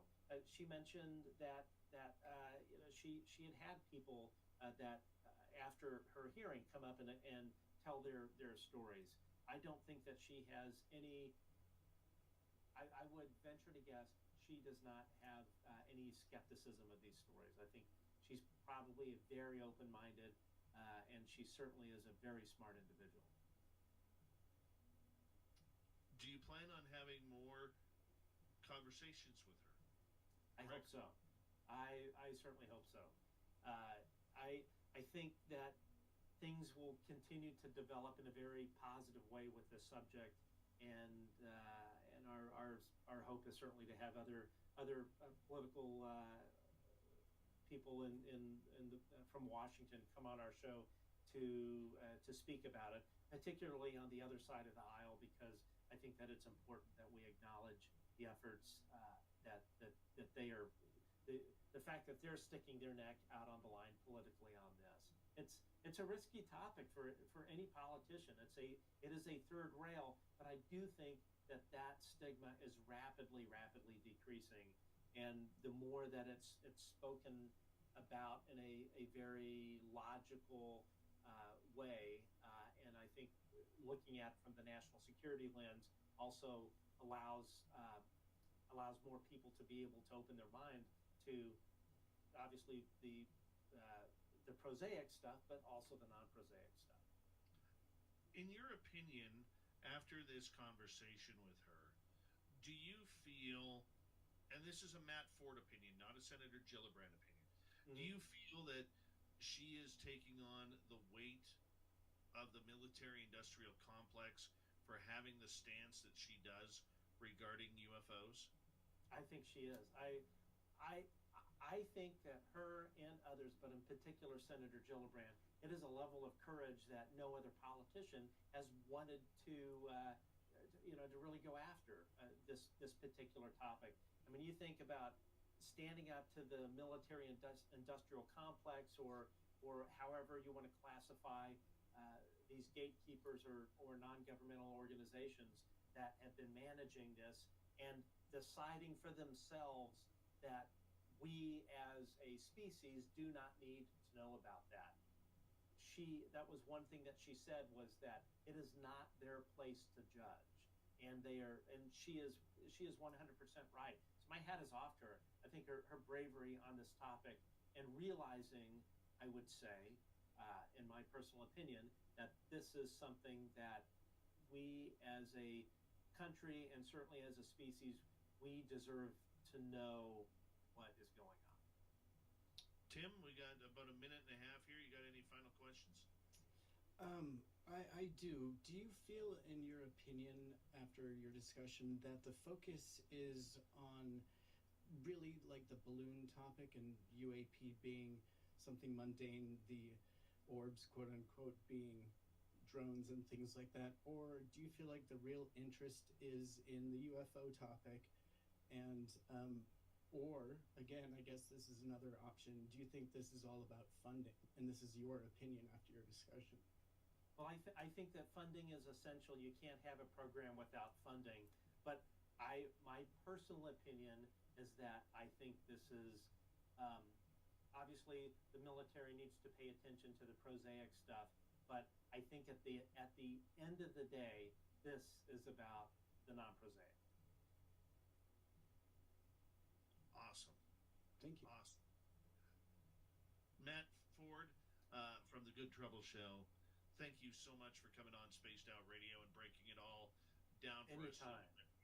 It was a lot of fun and great work on your interview with Senator Gillibrand. And I encourage all of our audience, whether you're in Radio Land, YouTube Land, Podcast Land, to head on over to Matt's channel at The Good Trouble Show. Hit subscribe while you're there. Ring that bell. And Tim, thank you so much for your great questions tonight on the UFO Report. Hey, we didn't have to plan anything tonight, man. Matt made it for us. It was fun. I'm glad to come on. I forgot who was suggesting that I run for, or that I offer my services to whatever administration is, to be their press secretary, as long as I can have some grape juice while I'm doing it. That's right. Mr. Ron Bumblefoot Thal, rocking in the background with Little Brother is Watching. Bumblefoot is the official music of Spaced Out Radio, rocking us in and out of every single show. Get your horns up with the guitar god himself. Special thanks to everybody listening in at work, at home, in your cars, wherever you may be. Thank you to everyone in our chat rooms tonight. YouTube, Twitch, LGAB, Facebook, Spreaker, Space Travelers Club, LinkedIn, and on Twitter, #SpacedOutRadio. Remember, this show is copyright Spaced Out Radio and SOR Media Ventures Limited. Thank you so much for choosing to share your evening with us, because together, my friends, we're watching. We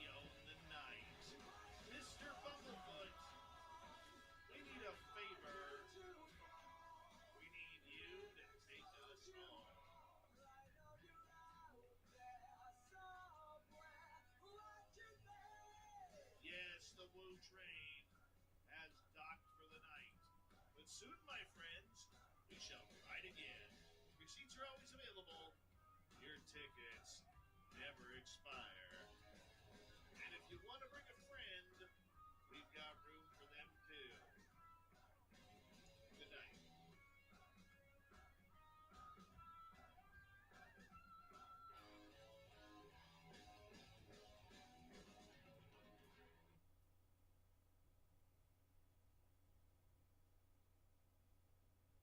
Good job, boys. Good job. Thank you. It was a pleasure. Sorry I'm so out of it today. I think I got up at like 5, so it's been a long day and my brain's just kind of mush. It was Oh, great. dude, that That's happens. That happens. We appreciate you taking time for our audience because I know it was a big day and a big deal for you tonight, and you know it's something that you know we needed to have you on, and you obliged us. So I'm very so appreciative. glad. You did that for us, man. Oh man, thank you. This is a great exposure for myself as well. So, so I appreciate this opportunity. Yeah, I appreciate it too. The only thing I forgot tonight was to actually play clips because I knew between Tim and I we'd have so many questions for you, but that's okay. Yeah, sorry about that. I like it's especially when I'm tired, I kind of forget the question. I can kind of go off on a tangent. But, No, it was great. You did a fantastic job. Thank you. I'm catching so much shit on Twitter about why didn't you ask this? Why didn't you ask that? But You can't I please fully everyone. expected that. Yeah. Yeah, but you know what? You had 17 minutes. How are you supposed to ask her if the Earth is flat? 17 minutes. Well, and that was the other thing. That's why I didn't do any follow-ups because I was trying. It was slotted for 15, and I had seven questions, and I wanted to make sure that I got through all the questions. I didn't want to get off on a tangent, then miss the other 4 questions or whatever. So. And you know, like, look, I listened to it. I thought she gave very canned answers, which Sure.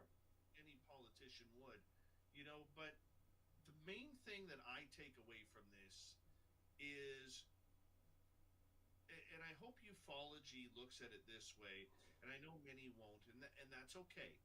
Okay, but the way I look at it from a journalistic point of view, Matt got the door open, guys. You know, he got the door open to getting that public conversation, not a private conversation, but Right. a public conversation.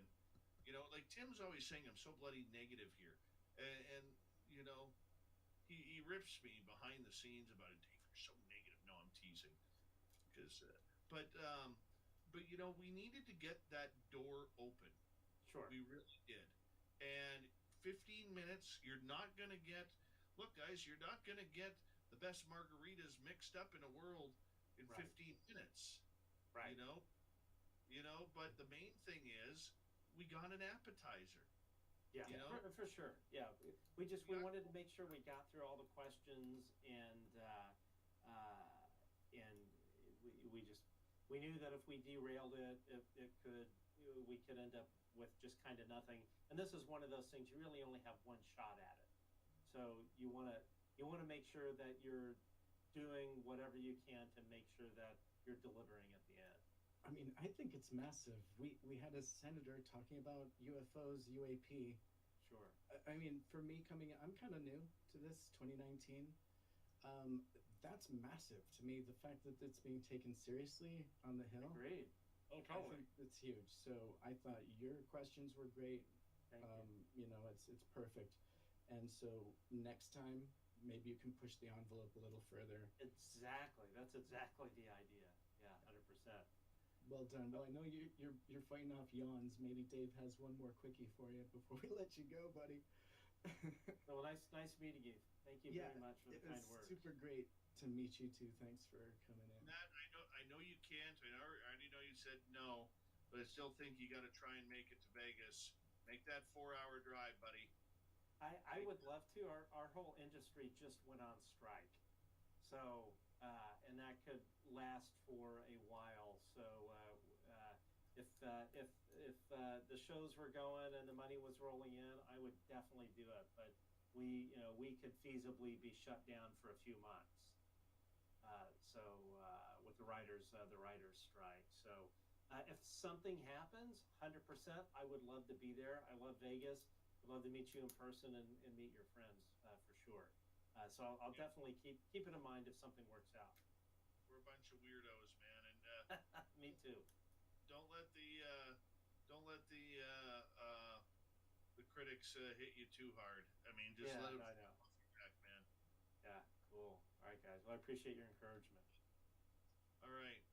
Cool. I don't know if Random Geek is going to show up. By the way, everyone, I put the link. I'll do it again if you missed it. Here is the link to where'd it go? I just missed it here. Oh, I know why. Hold on. I'll put the link up again. It's because I'm editing. That's why. But yeah, if you want to tune in to Matt's show and get the link out, I'm going to put the link in the chat room once again for you guys to do it. Please be, please do yourself a favor. Leave Matt a comment. Hit subscribe. Thank you. Ring the bell on his channel.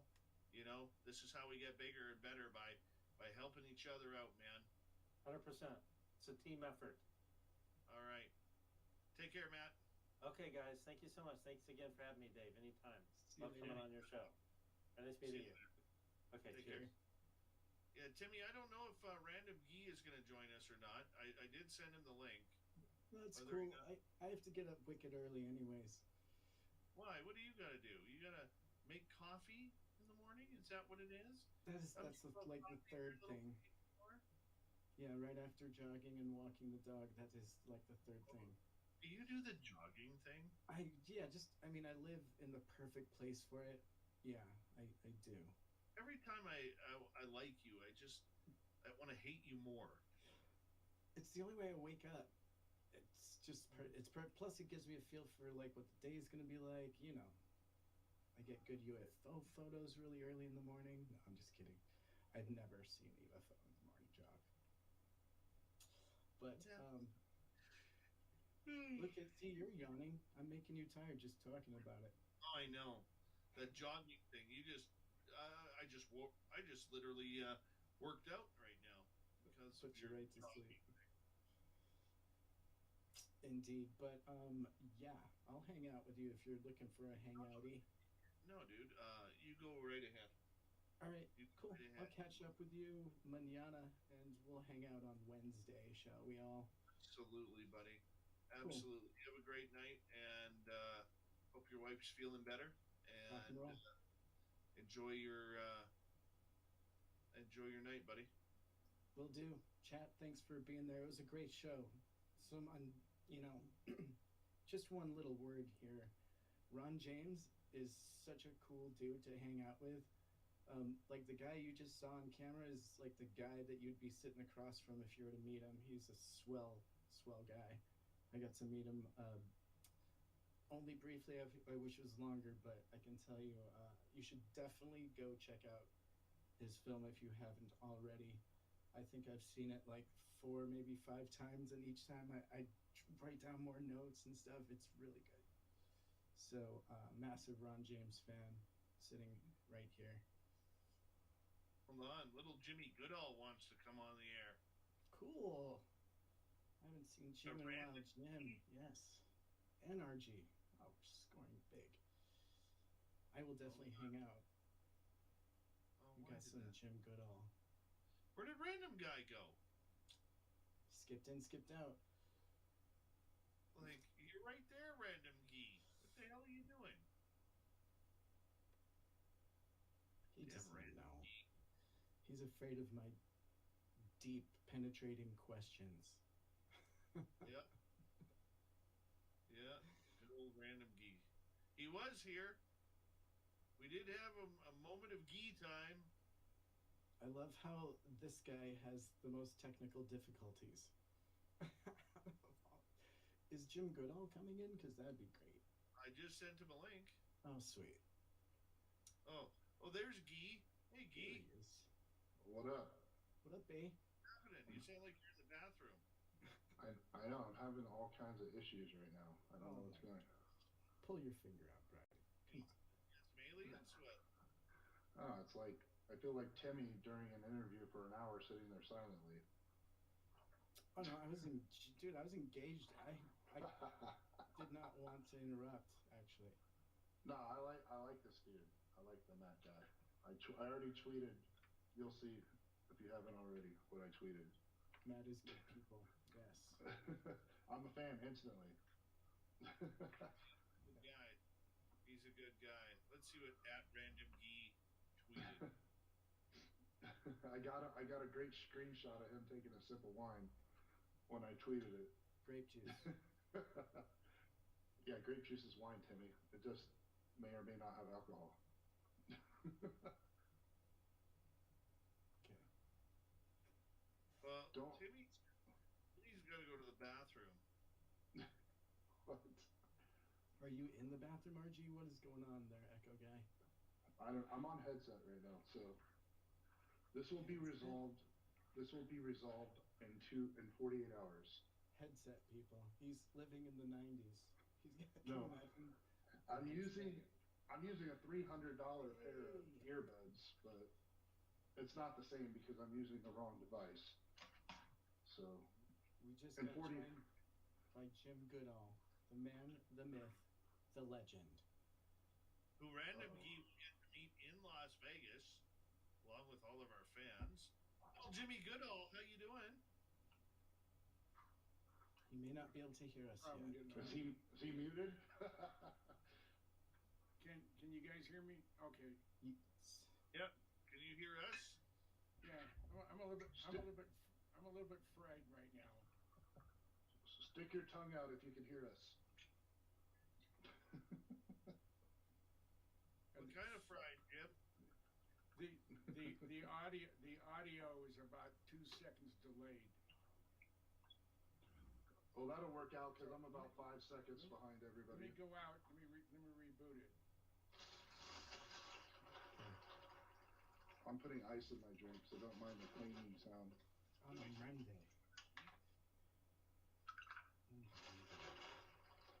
Yeah, just grape juice. Get my belly. Unbelievable. It's not really grape juice, though. We all know that. This guy. So did we... Let me see if I can hear my. I hear my voice. Sounds okay now. All right. Sounds good to me. I just got back from spending 2 weeks in the jungles of Belize. Yes. Nice. Uh-oh, yeah, I hear my voice is being repeated. Did something right now? Did you succumb to an injury while you were there, Jim? The audio is Oh, he had to jump out. Bummer. I think he had a leg injury while he was there. If Twitter. It's randomgee. Look at that. Look at little randomgee. Smiling guy. Look at that little apple juice he has there. Little You know Vegas Golden Knights action. Hey, my Edmonton Oilers are going to kick the crap out of your Bring it on! Yeah, baby. So, little Jimmy Goodall, can you hear us now? I'm going to see if I can hear my voice. Oh, you sound much better.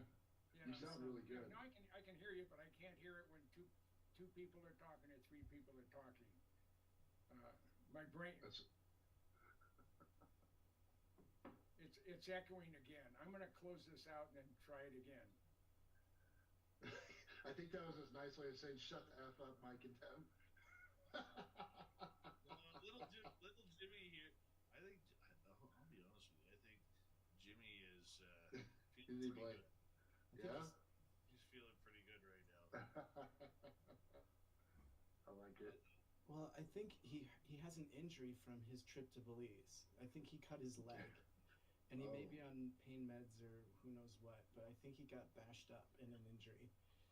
I think. That's terrible. That's true. Yeah. He was checking out some ruins and some like really cool places, and I shouldn't be telling his story. I don't know why I am, but I think yeah. You're not his biographer? No. No, I just happen to know because, you know, he's my buddy, so. I could be completely wrong, too. Who knows? We'll see. I'll let him tell you. So, yeah, we're getting all charged up. It's going to be wicked fun out there in Vegas. Are you guys excited? I am pumped up. Are you going to show us how to win, RG, in the slots and at the tables? Yeah. I wish I might be doing a show when you guys are here too. I'm actually doing a show Thursday. And I might be doing a show. Yeah. I'm doing a show in Thursday this week, and then the next one is like May 18th-ish, somewhere around there. So you guys might get to see me do stand-up in person. Well, great. Another night of non-funniness in Vegas. I would love that. I think it'd be cool, actually. I'd cheer you on. I'd be like yelling, "Random Gee!" Well, no, because the best part is this is going to be the first routine that I've done where I talk about UFO stuff. And SOR and Nicole and all this other stuff. So everybody gets a free shot at this show. That's going to be great. Oh, yeah. Mm-hmm. There's little Jimmy Goodall. There he is. Gizmo, six old fashions. That's what we're on tonight. Mike Bothwell, I haven't seen the latest. Did the Senators finally sell? Looking good, little Jimmy Goodall. Yeah. Hey, yeah, I got 11. I had to donate blood and DNA to the Mayan gods on my first full day. At the end of about a 1.5 mile trek through one of the cleared sites, not far from Punta Gorda. And Punta Gorda is in the south end of the country of Belize, and it's referred to as the asshole of Belize. And people are nice, but there's like not more than 150 yards of good paved road. The rest is potholes, and it's pretty pathetic. But so what happened? First of all, we had access to a large tract of land, about 7,000 acres, that no one's ever been on, and we were able to identify anomalies via the satellite of stone structures. Most of them were just piles of rubble, but they were Mayan rubble. And then, as luck would have it, I don't know if it was luck, I knew it was destiny. We linked up with the mayor of this little village in the middle of nowhere in Belize, and they, every Mayan site in the country is controlled and owned by the government, except one, and that's the one we ran into purely by accident. And we fixed, we've done a lot of good PR over the last 2 weeks, and I think they love us. And now we just got to do is finalize the paperwork, and we're going to have a 2,000-year-old, 3-complex, 300-acre Mayan pyramid complex and town, ours to do a series on. Like Oak Island, who hasn't found anything in 10 years, we have 3 2,000-year-old Mayan pyramids. Whoa! And the picture I have on Facebook, if you go in there and look at the my front page, that is the very, very top of the largest of the 3 pyramids, and Jared Murphy was standing at the very peak of it. There's some wall exposed, and there's a inset burning open chamber chimney going up and steps coming down. You go up there and say your good stuff to whomever you're praying to, and then the priest. This is to the Mayans in the town, in the little village. He walks down through the incense, and that's supposed to have special powers and stuff. This whole thing is it's like I posted to a couple other people tonight, and I'm still fried. I've gotten very little sleep in the last 2 weeks. But it's like it's like going into the candy store, buying the very last Willy Wonka bar, and opening up, and there's a fucking golden ticket in there. That's what this has the potential of being. That's incredible. And did you have an injury while you were there, or did I just imagine that? On the what hell is it? On the Lubantun pyramid complex just outside of Punta Gorda. It's very nice. I'm walking about a mile and a half walk through. I'm in the last 10 feet. I'm going down these oddly spaced steps. I have real bad balance to begin with, and 2 artificial knees, so I don't trust my knees. So I decided to go around and sort of hold on to this little sapling, and I hit something and slipped and went head first. And I got a puncture wound from a Mayan rock that they quarried just above my ankle, and then a slash just below my knee. They're starting to heal now. I have bruises all over the place where I go in and they see a lot of blood. And then we went out into the jungle on the next day. And the funny thing about it, everybody was upset. I was pissed. I wasn't that all upset. It didn't hurt that much. And just as we come out of the complex on this gravel and dirt road, there's a little medical building, and it's for the villages. So I go in there. It's a doctor. He's from Cuba. So he calls his nurse. She comes walking in because no one has cars, and he starts looking at us and said, "Oh, you did a really good job." He starts cleaning, he hit through Novocaine and cleaning it out. But he took my vitals. He said, "Mr. Goodall, how old are you?" I said, 78. His mouth just dropped open. He said, I have patients in here that are 20 years younger than you that wouldn't do what you were doing, just walking around a public place, let alone tracing through. The temperatures have been in the high 90s. The dew point has been about 1 degree below the temperature. The heat index last Thursday, when I literally thought I was going to die of heat exhaustion. So I had used a liter and a half going up to about 3 miles in, and I said I'm not going to risk. I can go another 3 miles, but I can't do 6 coming back. And so I started to stand underneath just a tree for shade. There's no wind. It's 97 degrees, and the dew point is in the high 90s. You can hardly breathe. Wow. There was a Mayan, the foreman of this parcel of land that's owned by a friend of Jared's. He's lived there his whole life. He's 63 years old.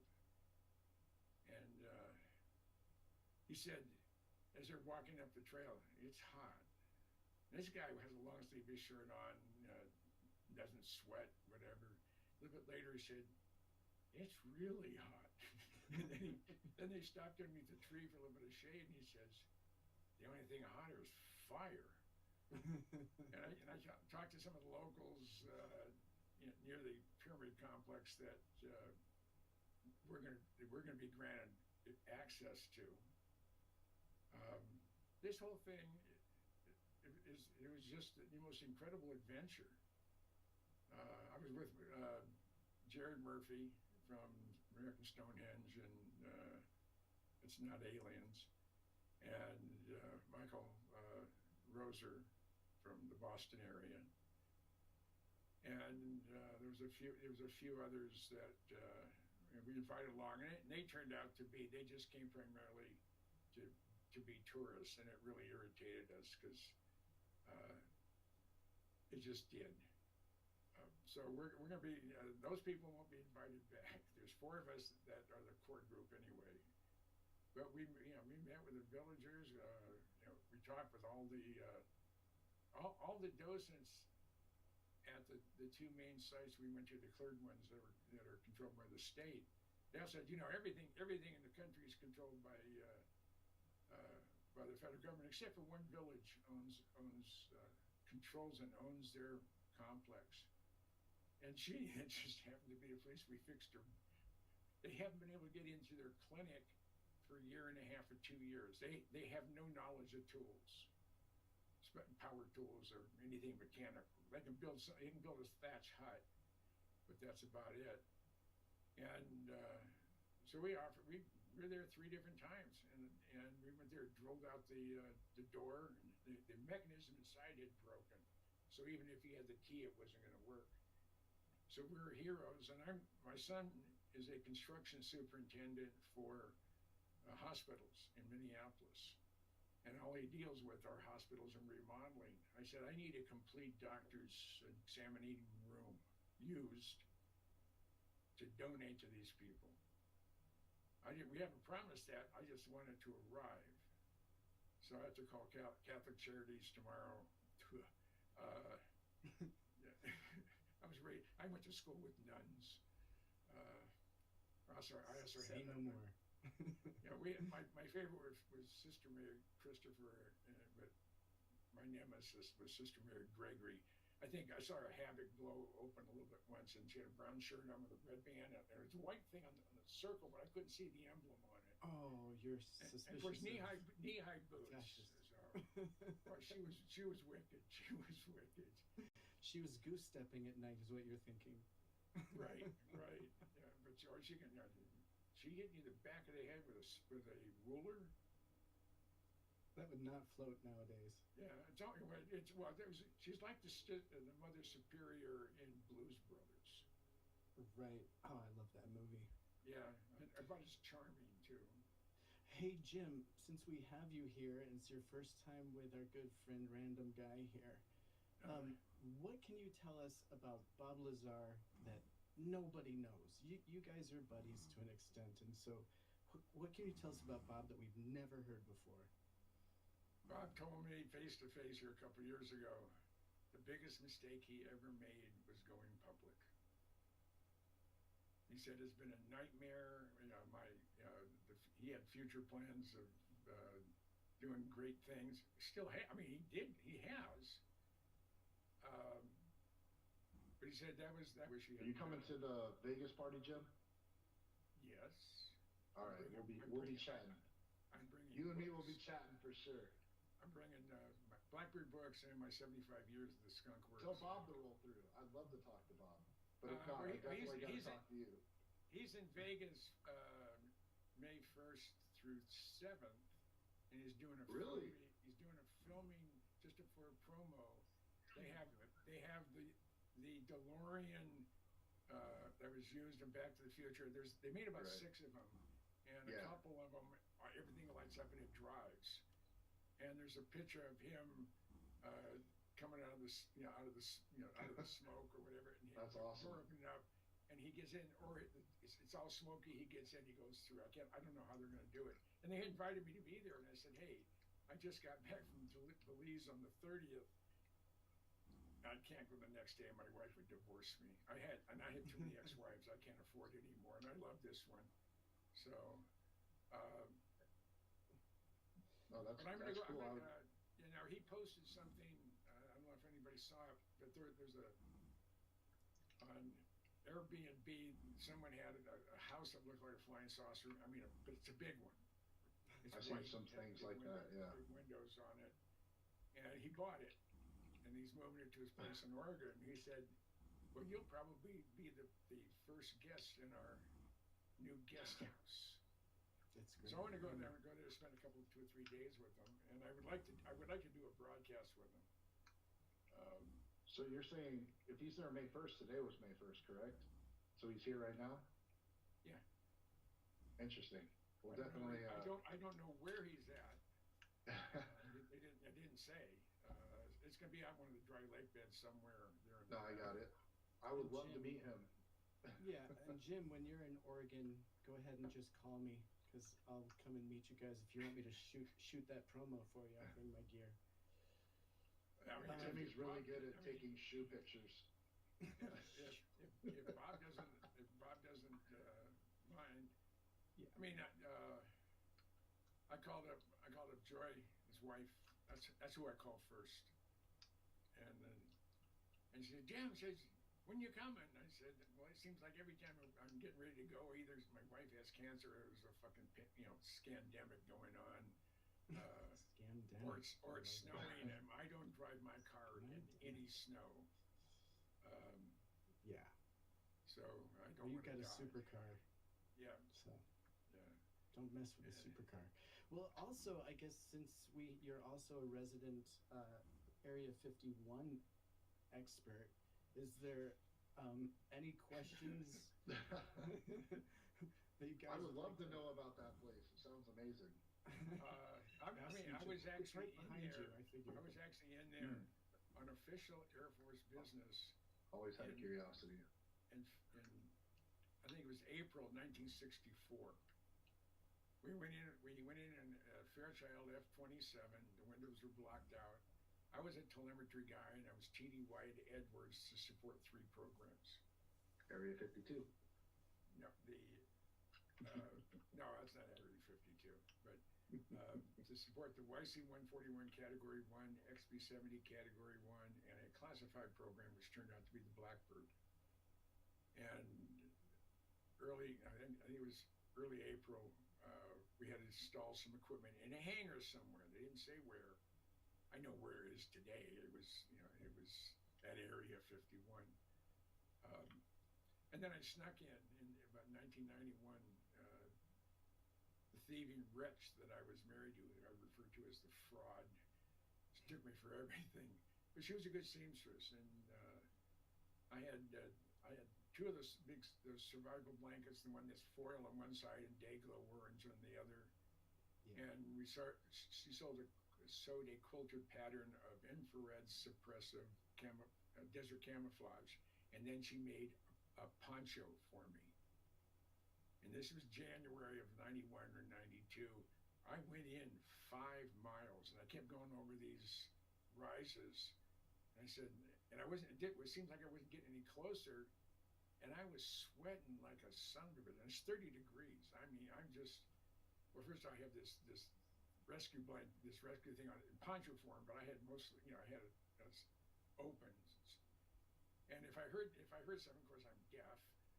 If I'd heard a payfuck, all I had to do is crouch down into a ball next to a sagebrush or something. Hopefully there's not something critter there that's going to bite me. But I got in and I just got so nervous, I finally worked my way out. And I just, because they're not going to shoot. They're not going to shoot you. But what was your plan? Like, why did you want to get closer, I guess? What's the motivation? I had a 500 millimeter lens on my Nikon, and I was going to... 500? Yeah. It wasn't a Nikon lens, which is about this big around. I've used it 600. The Nikon has a 2400 millimeter. It weighs 200 and some odd pounds. It has you got to use a tripod for that, mofo. And it's like a garbage can with it's a mirror lens versus a glass lens. Jim's got the best Mr. Scott. stories. Yeah. You look distinguished right now. Your beard's a little bit fuller. Your hair's different. Your whole look is different. He's lost weight. Buddy. Yeah, it looks it. You look great. I gotta look for you in Vegas. Hey, since this bioweapon was released, I lost 60 pounds. The upside. Yeah.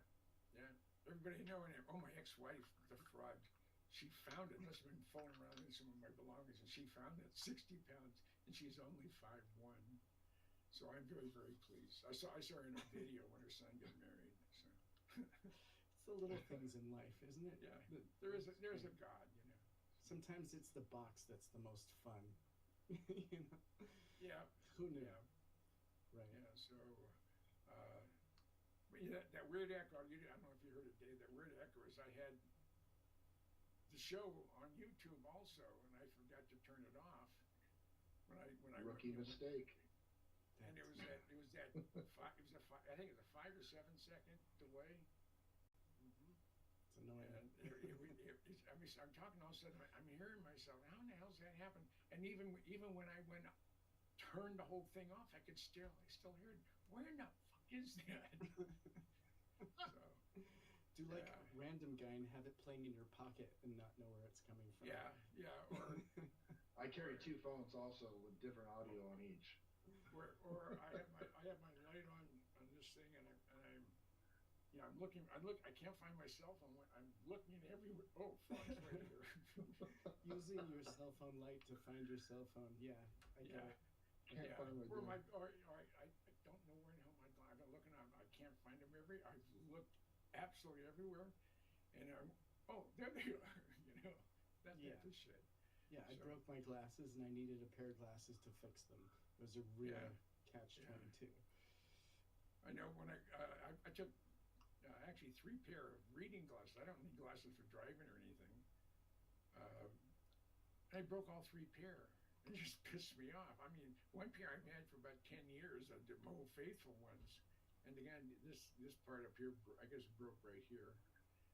And so I went to my reserve, and then one of these things fell off.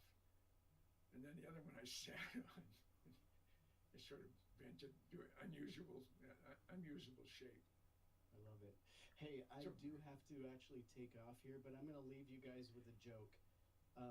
Since we're talking about the military, I figure I would talk about the military being the rigors of the military. So do you know how they separate the men from the boys in the Navy?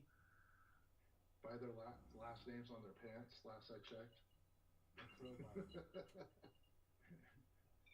They use a crowbar. Ooh, that's a risky joke for you, Tim. You like it? Good night. You might get canceled for such a joke up in Portland. Good night. Oh, Jesus. No, you can shit on your mom's kitchen table, and it would be acceptable to most people in Portland. You don't have to pay for anything. You can go into any drugstore and take whatever you want. I used to love going to downtown Portland. I really did. Back 20 years ago. I mean, it was a great place to go. It had good restaurants. It was a pretty city. It's surrounded by rivers. Yeah, it still is. It still is. I mean, some .com millionaire 22-year-old guy or something like that bought an older hotel, but it used to be a classic hotel, and he opened it up just for the homeless to go in there and have a good time. Yeah, I mean, a good time. It's insane. It's insane. Depends what county you're in. Yeah, but I think they're putting a stop to all that. No more good times around here. Anyways, thanks a lot, you fellas. I will see you all soon. I love you, Tim. Thank you, Chad. Be safe. It's been tons of fun. I always enjoy when Tim's on. Thank you so much. And of course, the golden voice, Mr. Scott.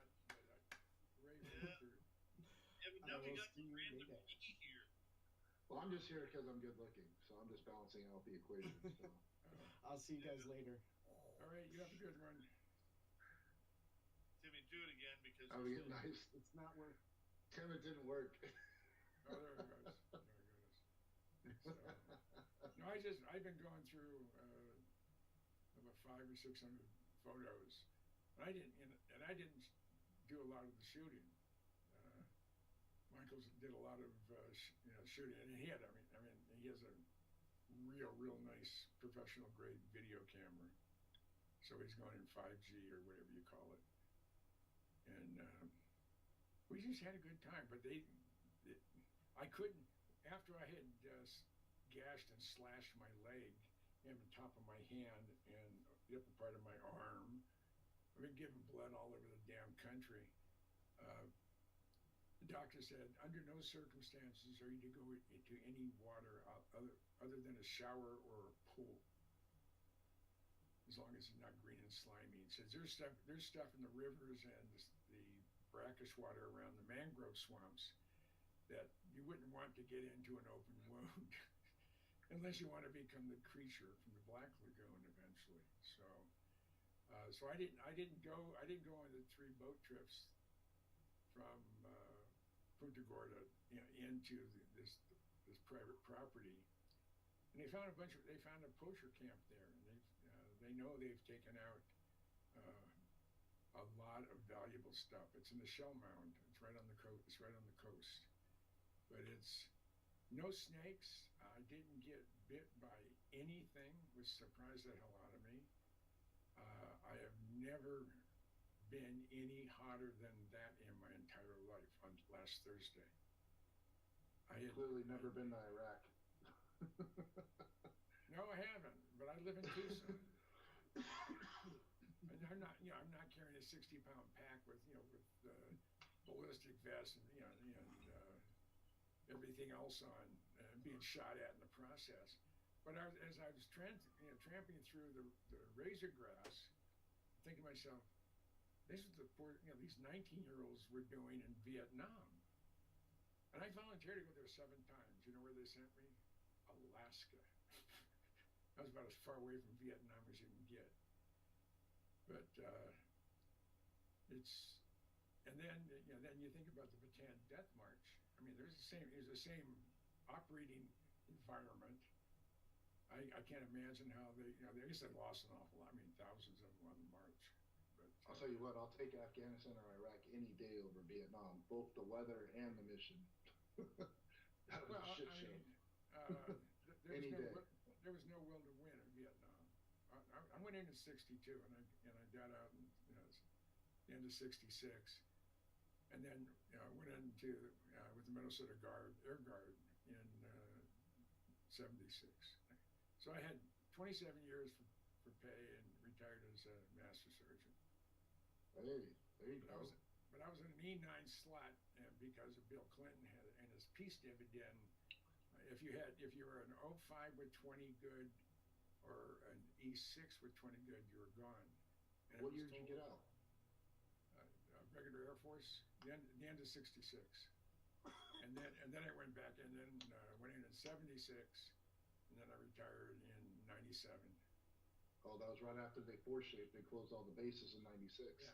Yeah. Like El Toro and everything. Yeah, I remember all that. Yeah. I mean, I used to live in Mission Viejo. I grew up in the I'm from Huntington Beach. my grandmother moved to Laguna Beach in 1921. Neighbors. Yes. And I started going to Laguna Beach in 1946. And the Laguna Beach greeter had a crush on my grandmother. Idler Larson. He and I had shared the same birthday. And Dr. Ronald Green lived across the street from my grandmother. She lived up in Tempe Hill Drive. She overlooked the whole world.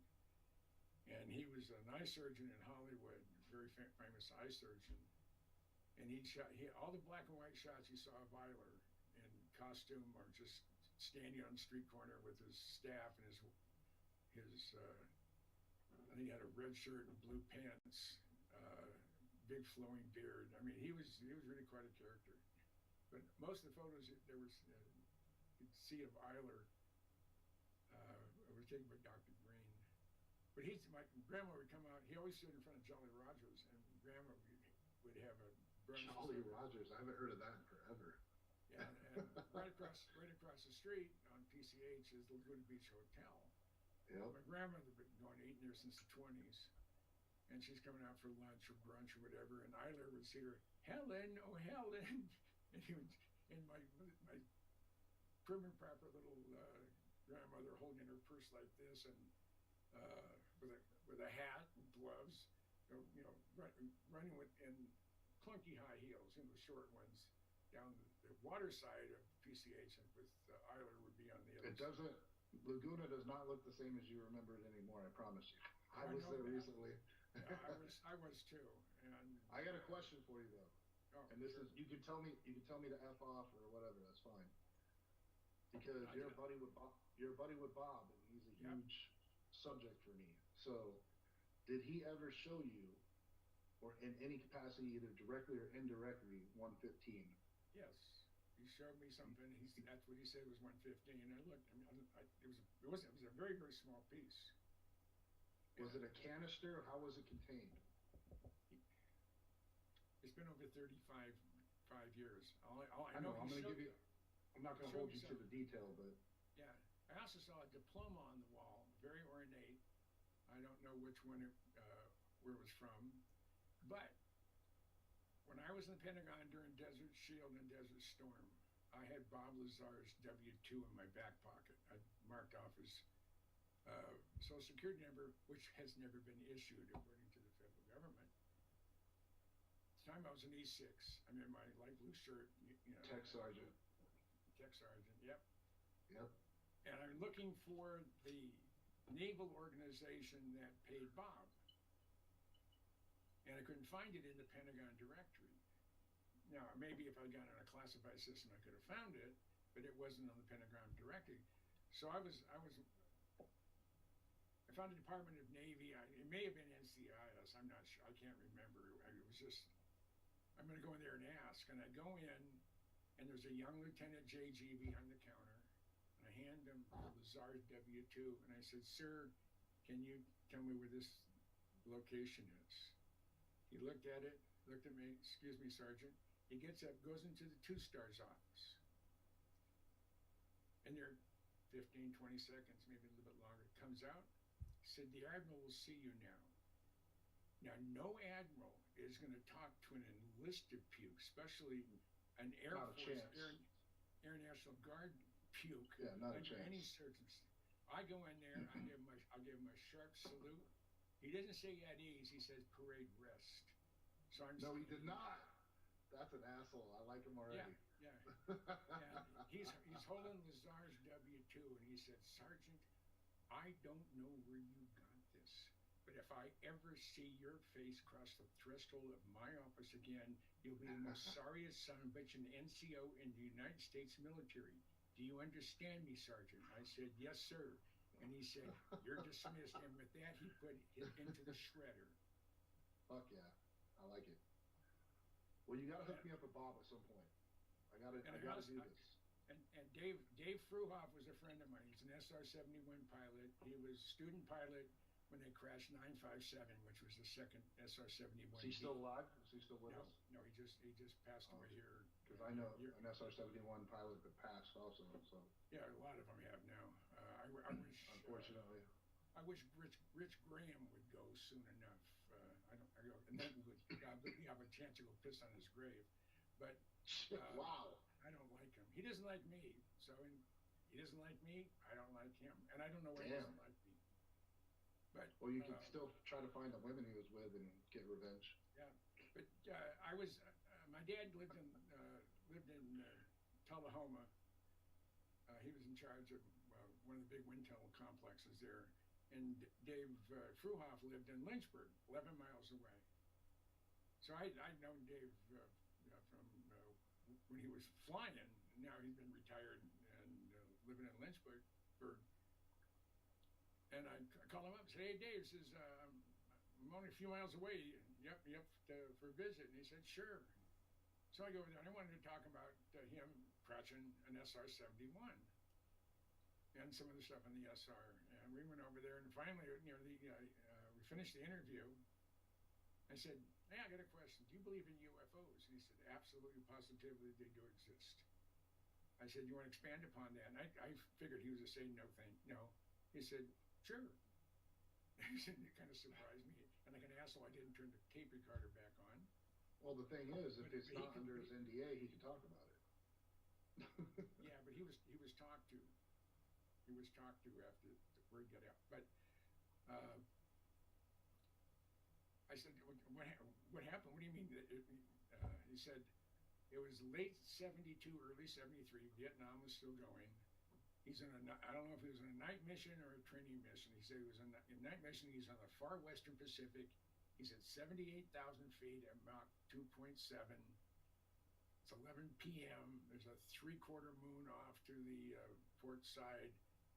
Everything's fine and dandy, and he gets a glint off of something reflective, not a round shape. This thing had edges. Something reflective, 6,000 or 7,000 feet higher than him and 5 or 6 miles away. he didn't want to open his visor to see if he can see the blackout from the stars, because a lot of stars at 80,000 feet. He didn't want to risk it. Murphy's Law, and so he contacts Cadena on secure voice to see if he had another SR up. He said, "No, you're up there by yourself." He said, "No, I'm not." And so 2.7 is a sweet spot for cruising on the SR-71. It top to 3.5. Yeah, you're at absolutely minimum burner. Yep. And 78, you're not thermally stressing anything at 2.7. You start doing that when you go above 3.0. And the ultimate cruise speed for This stuff. I like it. Hey, I give you props, man. It's the first time I got to talk to you. You actually know this stuff. I like it. I don't think even Ben Rich said from a historical point of view. I like it. No one knows more than me. No, I'm giving you props. I'm saying right now, things that I've heard directly from pilots. So that's good stuff. I've interviewed, with the exception of Denny Bush, he won't talk to me. I've interviewed everybody who's crashed one except for the 4 lost of lives, and I know what happened on those. So, but Bill Weaver, I talked with him 25 years ago when he told me about going in a 60-degree bank at about 78,000 feet, and he had an unstart, and then all of a sudden the airplane went like that, and he found himself outside the airplane. He still had the straps on, but they were cut. They couldn't figure out what was happening. He's just going in a big, he's sort of twirling, so he tries to stop himself.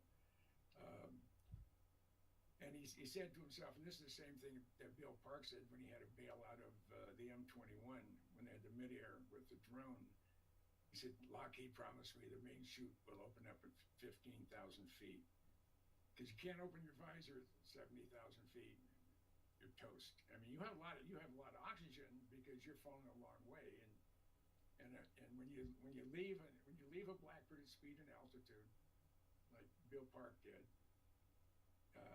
first thing that happens, an 18-inch stabilization chute opens up and puts your ass into the airstream, and the indicated airspeed's under 375. So you don't break your neck.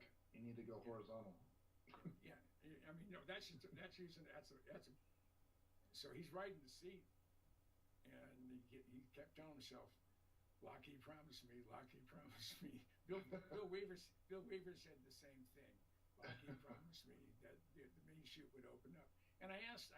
I'm getting a skunk tattooed if I live. Yeah. Asked 4 or 5 of the guys that I interviewed, why 15,000 feet? He said the highest point between Area 51 and anywhere in the West Coast is Mount Whitney. Murphy's Law said if you're going to jump out of an airplane, and it's going to be right over the peak of Mount Whitney. So they wanted at least 500 feet of clearance from the highest point on the West Coast to where the chute would automatically open up with an altimeter, so plus or minus a little bit. Well, not like 17,000. I'm not exactly sure. I think it's like 17. No, Mount Whitney's 14,000 something. Okay, there you go. Yeah. All right, thank you. Yeah, and then Rainier is close to it, and that's at 14,400, I think. And Gotcha. McKinley's 20. Yeah, you can jump. You can jump in that without oxygen. You'll be fine. Yeah. But when Bill Park jumped out, of course he had the mid-air collision with the drone. It broke on the 715 splice. He said the fuselage was going this way and twirling, so he's going plus or minus 6 or 7 G's positive, 6 or 7 G's negative. And he said his policy was always stay with the airplane until it's better not to stay with the airplane. So they had the mid-air at 78. I got 2 questions for you mid-story. Is this aux cart or is this operational 71? That's ox cart. Okay. It's actually tag board. It's actually tag board. Because it's different with the A12 than the actual functional model. But so second of all, was this out of Beale or was it out of Groom Lake? It's out of Groom Lake. Okay, cool. Yeah. Continue. I love the story. I'm digging this, man. That was just for my information. Yeah. So at 65,000 feet, he felt it was safer outside the airplane, so he punched out. And he saw the flash, so he knew the Ray Torque punched out. Ray was his launch control officer. They had complained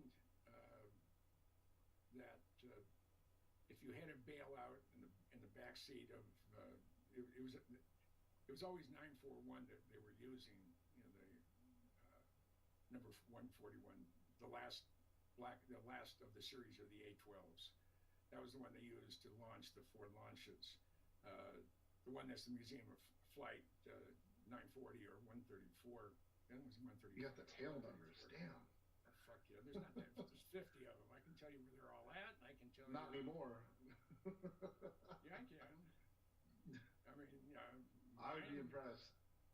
I know of 2. I have seen or photographed 34 of the 50 man Blackbirds, and I told That's him, amazing.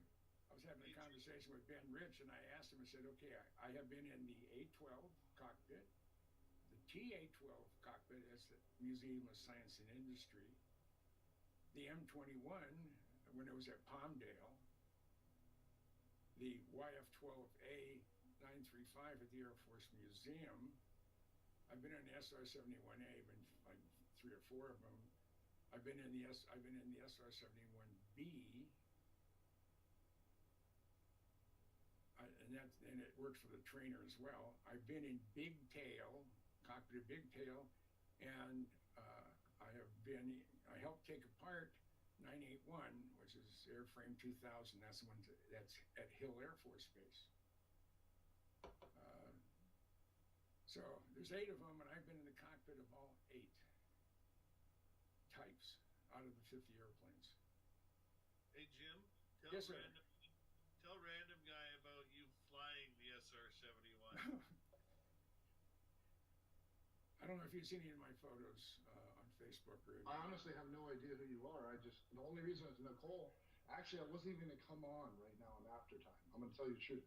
Nicole goes, you need to go talk to Jim Goodall. He's the man. I can So answer any. that's the only reason. I can answer almost any question you have on the Blackbirds. I love it. I love it. So, I talked to Ben Rich once a quarter for about 25 years. We struck up a friendship. I've been in his office a couple times. I met him after he retired. He gave me a bunch of sides that said, "Don't show them to anybody till after I die." I got some of those. There were shots of Senior Prom. Their stealth cruise missile looked like a baby F-117. So he calls me in August '81. No, correction, '89. August '89. He said, "Jim, I got it from the horse's mouth. The Blackbirds aren't going to make it through Congress. And if anyone can scrounge one, it's you." I said, "Okay. Challenge taken." So I go over to the base. I get on the horn, and I call the Adjutant General's office, State of New York, General Weaver, Paul Weaver. The secretary answers. I said, "Yes, ma'am. This is Sergeant Goodall with the 133rd. Is General Weaver available?"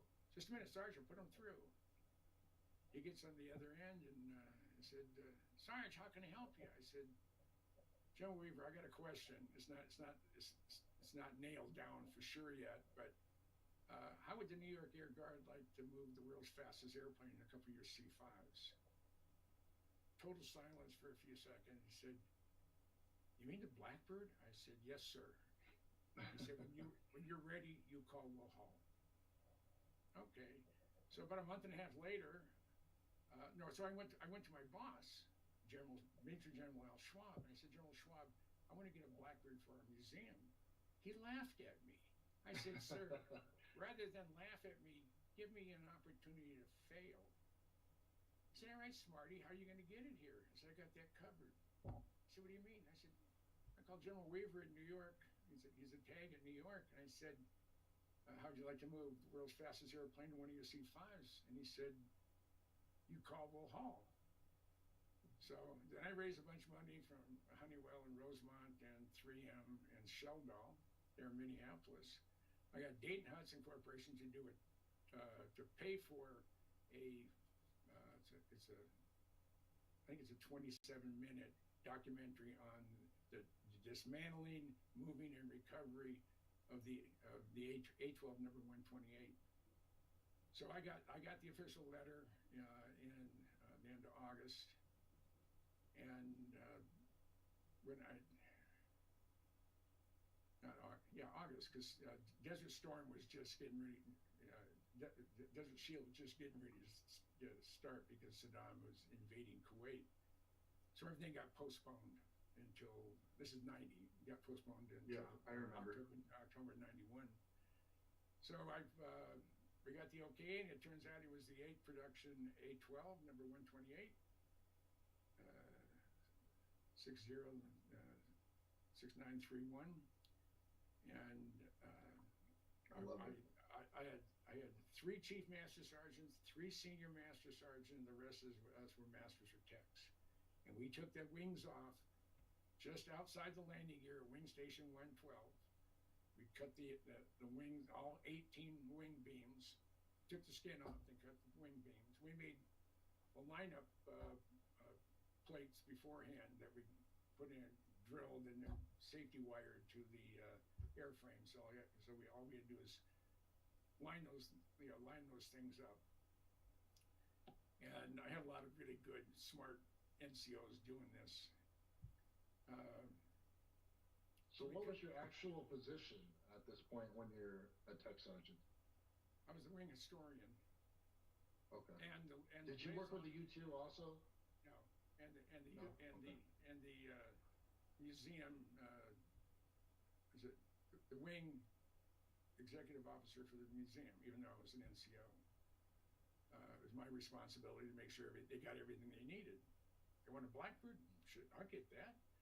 So, so we sent a team on October 13th, 1991. We flew a C-130, into Palmdale, Air Force Plant 42, Site. You know all this shit. Oh my God, Site dude. 10, which is now the Skunk Works, and we took. I got a picture of me doing a book signing at the Skunk Works. Everything. With I have met and talked with 6 of the 11 Skunk Works bosses, from Kelly Johnson, Ben Rich. Kelly Johnson.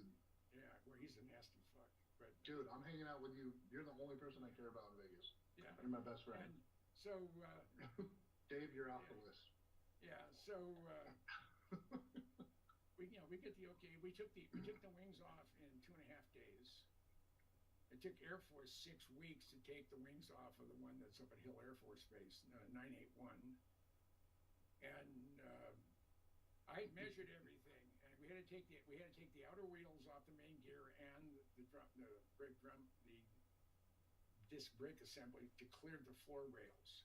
Because when we rolled the airplane in, we only had a total of 1.5 inches of clearance. That's pretty narrow. People don't realize how narrow that plane is. Well, the landing gears, we had to take the outer wheels off. That's 19 feet. The floor is 19 feet wide. It's 121 feet long, and the lowest point's 13 feet high. It's almost a bunker. Yeah. But at the time, not counting modified airplanes like the Pregnant Guppy and the Boeing Dreamlifter and the Belugas from Airbus, it was the largest single object carried internally in a non-modified cargo aircraft. It was 103 feet long, 19 feet wide, 11 feet tall. So we loaded it up on the 27th of October, 1991. The funny thing about it, we took it apart in 3 days, then we had to leave and come back 2 weeks later, so we can schedule the C5s. So the tail number of C5s was balls 21. They call it blackjack, and it arrived, and some colonel had called me on the base, and at the museum number. It says, I want to speak to the officer in charge of the recovery of the Blackbird. I said, will you speak to him? So, well, you're an NCO. I want to talk to the officer in charge. I said, sir, I'm a vice president, general manager of a company Monday through Friday. On weekends, I play air guard, and I am in charge. What can I do for you? Well, I want to come bring a team from Secretary of the Air Force Office of Public Affairs and photograph what you're doing. I said, be my guest. I said, all you have to do is go in security and tell them Sergeant Goodall said it was okay. I could just hear his jaws just tightening up. So I'm on the flight line. I see this colonel coming. Of course, it's a hats off area. And I said, Colonel, I said, I'm glad you can make it. He said, well, thank you. I mean, he was very, very courteous. Well, thank you, Sergeant Goodall. I didn't talk to him again the whole time. So we loaded the airplane. The next, that was the 27th. We loaded it. We flew to Travis. We spent the night at Travis. I was stationed at Travis for a while. They didn't have fuel at Palmdale for us. So we landed at Travis, C5s. They lived there too, so it's okay. So, yeah. God damn, this is a trip. We went to Corte Madera.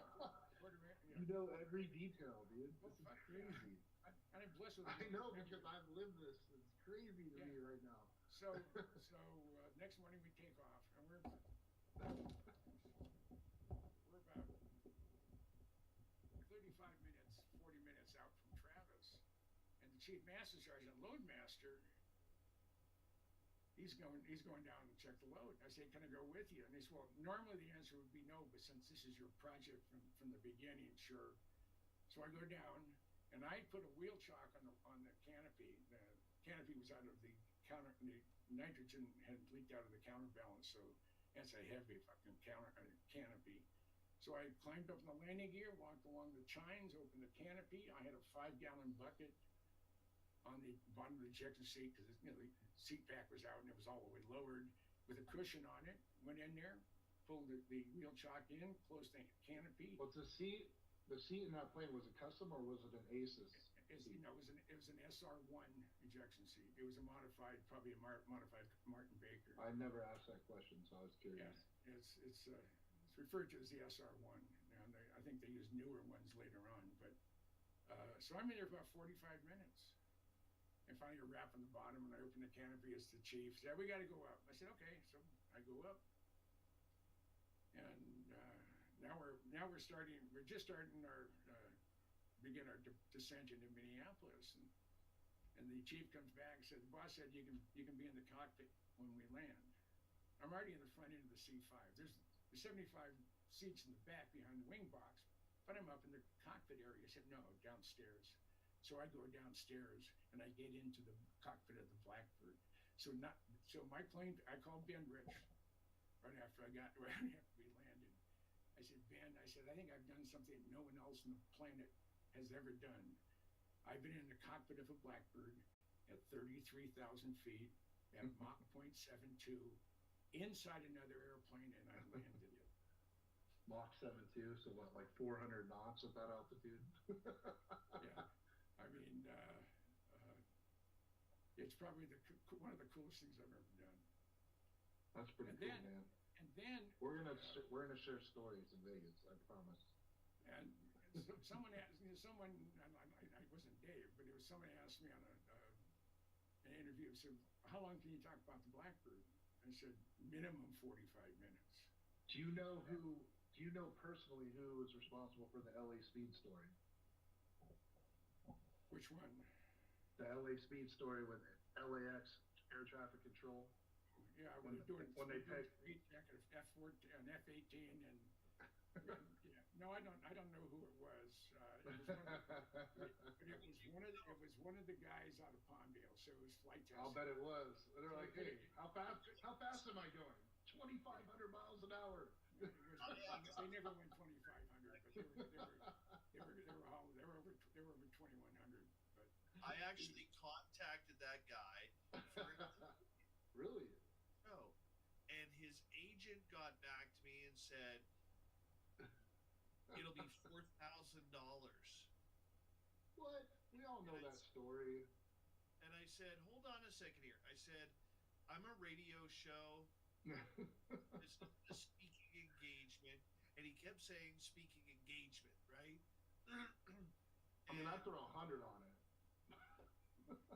and I literally said to him, I said, dude, You obviously are really shitty at your job if you can't tell the difference between a speaking engagement and a radio interview. I said, go back to your client and tell him what an idiot you are. Wow. Yeah. I mean, That's a classic story. Daryl Greenemeyer would have done it. And there's a few other guys there, Palmdale, whatever. But Daryl for sure. I mean, he was. Because most of the guys out of Palmdale they're the experimental types. They have a sense of humor. They usually have good personalities also. Oh yeah, Bob Gillen. Those guys are the best. The guys that fly to Groom, it's 50-50. My old boss at State Staff was Major General Wayne Gatlin, and his door was always open for me. I'd just walk in and start shooting the shit with him, if he wasn't busy. And he called me into his office one day. He said, Jim, I got a question. I said, what's that? I said, we're having an officers dining in. I'm just tired of Mac people. Can you get someone exciting? I said, let me call Bob Gilliland. So I did. And Bob Gilliland came to our officers dining in, and I was a guest of General Gatlin. And there was a colonel, Joe Kasich, who hated NCOs, absolutely hated him. And I went there in a suit, a very nice suit at that, as a guest of General Gatlin. And he's the one who threw me off of State Staff, so I went back to wing. I was still in an E9 slot. So what I did for Joe, he never ever appeared again in the quarterly wing history, regardless of what he did or when he got promoted. So the official history of the Minnesota Air Guard, Joe Kasich doesn't exist anymore. I just made sure. Since I was a historian, I wrote everything about the wing, and when I was in State Staff, my job was also to write State Staff history and submit to Air Force. So, and what cracks me up today is I stay in contact with 5 or 6 former guys from the Minnesota Air Guard, and they're all generals. That just cracks the hell out of me. Well, yeah, we're old. You're even older than me, so I'm sure most of my friends are E9s now. Yeah, I'm 78. I'm 78, so. But I've been over every square inch of the back half of a YF-12, because that's what 981 is made of, and the functional engineering mock-up for the forward fuselage. And I helped restore the cockpit of the M21 for the Museum of Flight, because I had a lot of the flight instruments. I have an 812 Mach meter. I have a SAS out of the M21, out of the one that launched the drone. It had the mid-air, but they removed it after the second flight. It was having some problems, and it was on the repaired shelf. I have the altimeter out of 974 when it crashed in the Philippines. I even have an outer wing panel, composite wing panel, off of 812-128. I have a lot of stuff on the Blackbird. Did you freeze? No, I'm right. Still here.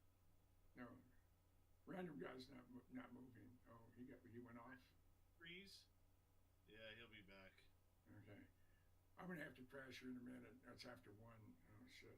Me too. Yeah. So, yeah. Tell random guy I'll sit down and chat with him all he wants. Yeah. He may have to buy me a steak dinner, but. Oh, I'm sure. Yeah, last I checked, he only buys scrambled eggs and toast.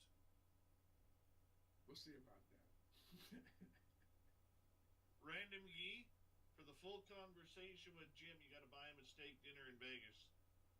I think that's worth it. That's worth it to have this time.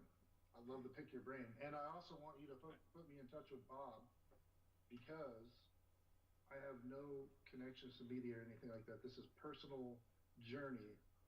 And when you meet me, you'll understand why. I'll qualify it for you. Okay. I mean, I'll ask him. I won't. Yeah, but I'm just a guy. But after we meet, you'll understand. No, I know. Why? If that fuzzy-haired guy up in the upper corner says you're a good guy, that's all I need. I never said that. Oh, you didn't say that. Oh, you said, oh, yeah, he's a motherfucker. That's what you said. Well, I say F you, Dave, so I mean, I don't take it for what it's worth. No, he's the golden voice of Central BC. We have to be nice to him. So, but that's I mean, I could go on literally for hours or lose my voice. No, definitely in Vegas, Yumi. I got drinks, food, whatever on me when you're with me. Yeah, when I don't drink, but I do eat. All right, I got you dinner on me. If you'll share more stories with me. Oh, absolutely. I have people say, "What are you holding back on?" I said, "Absolutely nothing." If I hear something that's juicy, I'm gonna let Dave know. I'm gonna let Ron Mason know. I'm gonna let probably Michael Schratt. He's like my kid. I met Schratt through SOR. I don't think he's my biggest fan, but he probably thinks I'm too much of a smart ass because I don't think he was military. Well, he's not. But no one does what he does better than Michael. Nobody. No, I have utmost respect for him. He's given 5 presentations at the Washington Press Corps in June with Greer, and he's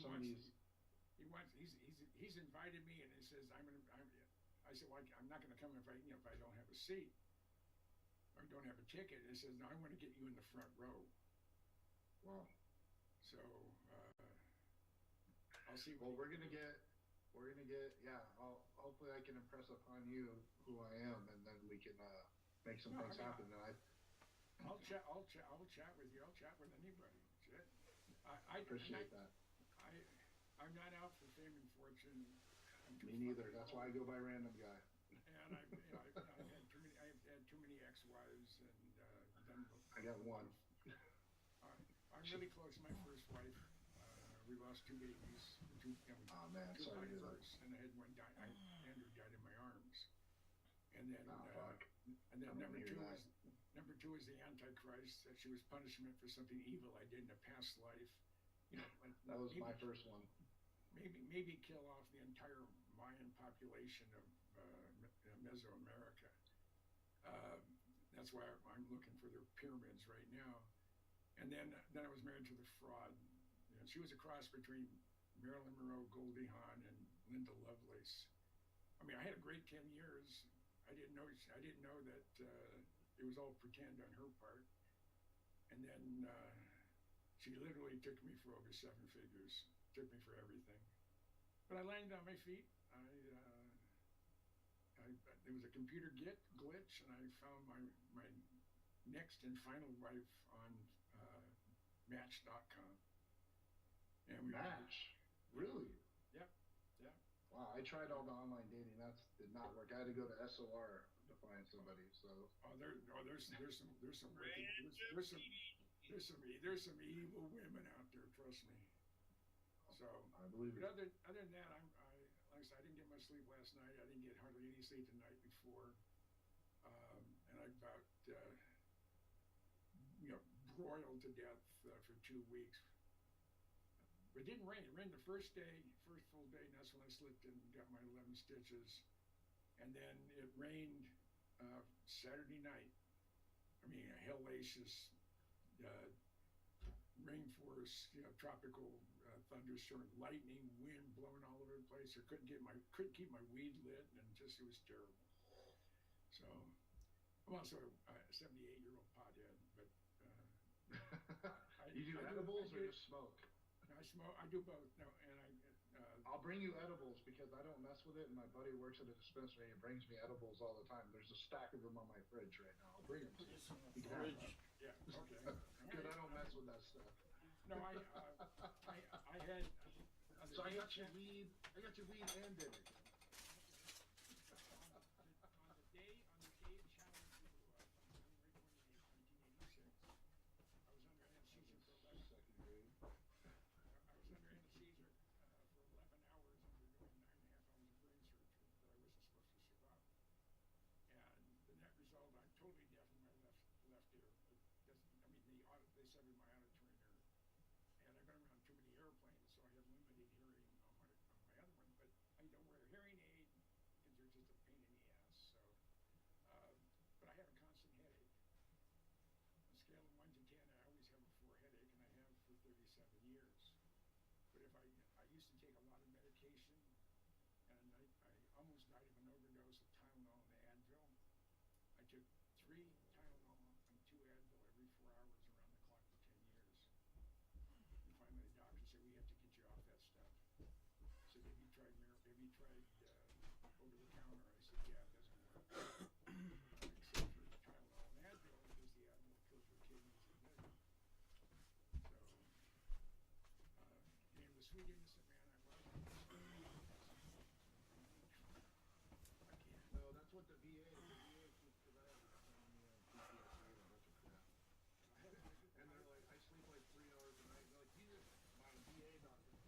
live or is this old shit? I can't do drugs. I can't take Ambien. I can't take marijuana. I can't take anything. It makes me. I can't handle it. I smoke weed every night before I sleep. I don't do it during the day. And today's kids have no idea the challenge it was in the 1960s to go find weed. Hey, even in the 80s and 90s, it still was. Trust me. You drive around the block 4 or 5. You knew a guy. Yeah. Hey, I have a guy in Belize. I knew guys from my friends, but it wasn't, like I said, that wasn't my game ever. I always wanted to work for the FBI. I started keeping files on my friends when I was like 13. I'm not joking. No, I'm not joking. I was like, I'm gonna work for the government when I was like 13 years old. I was wearing khaki pants. Yes. I gotta get to bed here. Same here. Jim, I appreciate you, man. Appreciate you. I wish I had gotten earlier. But I've been working all day just sorting. No, we'll talk. We'll definitely get in touch.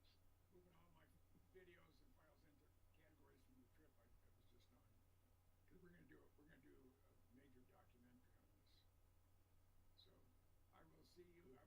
I will pop in from time to time during the week to listen to the golden voice of Central BC, Mr. David Scott.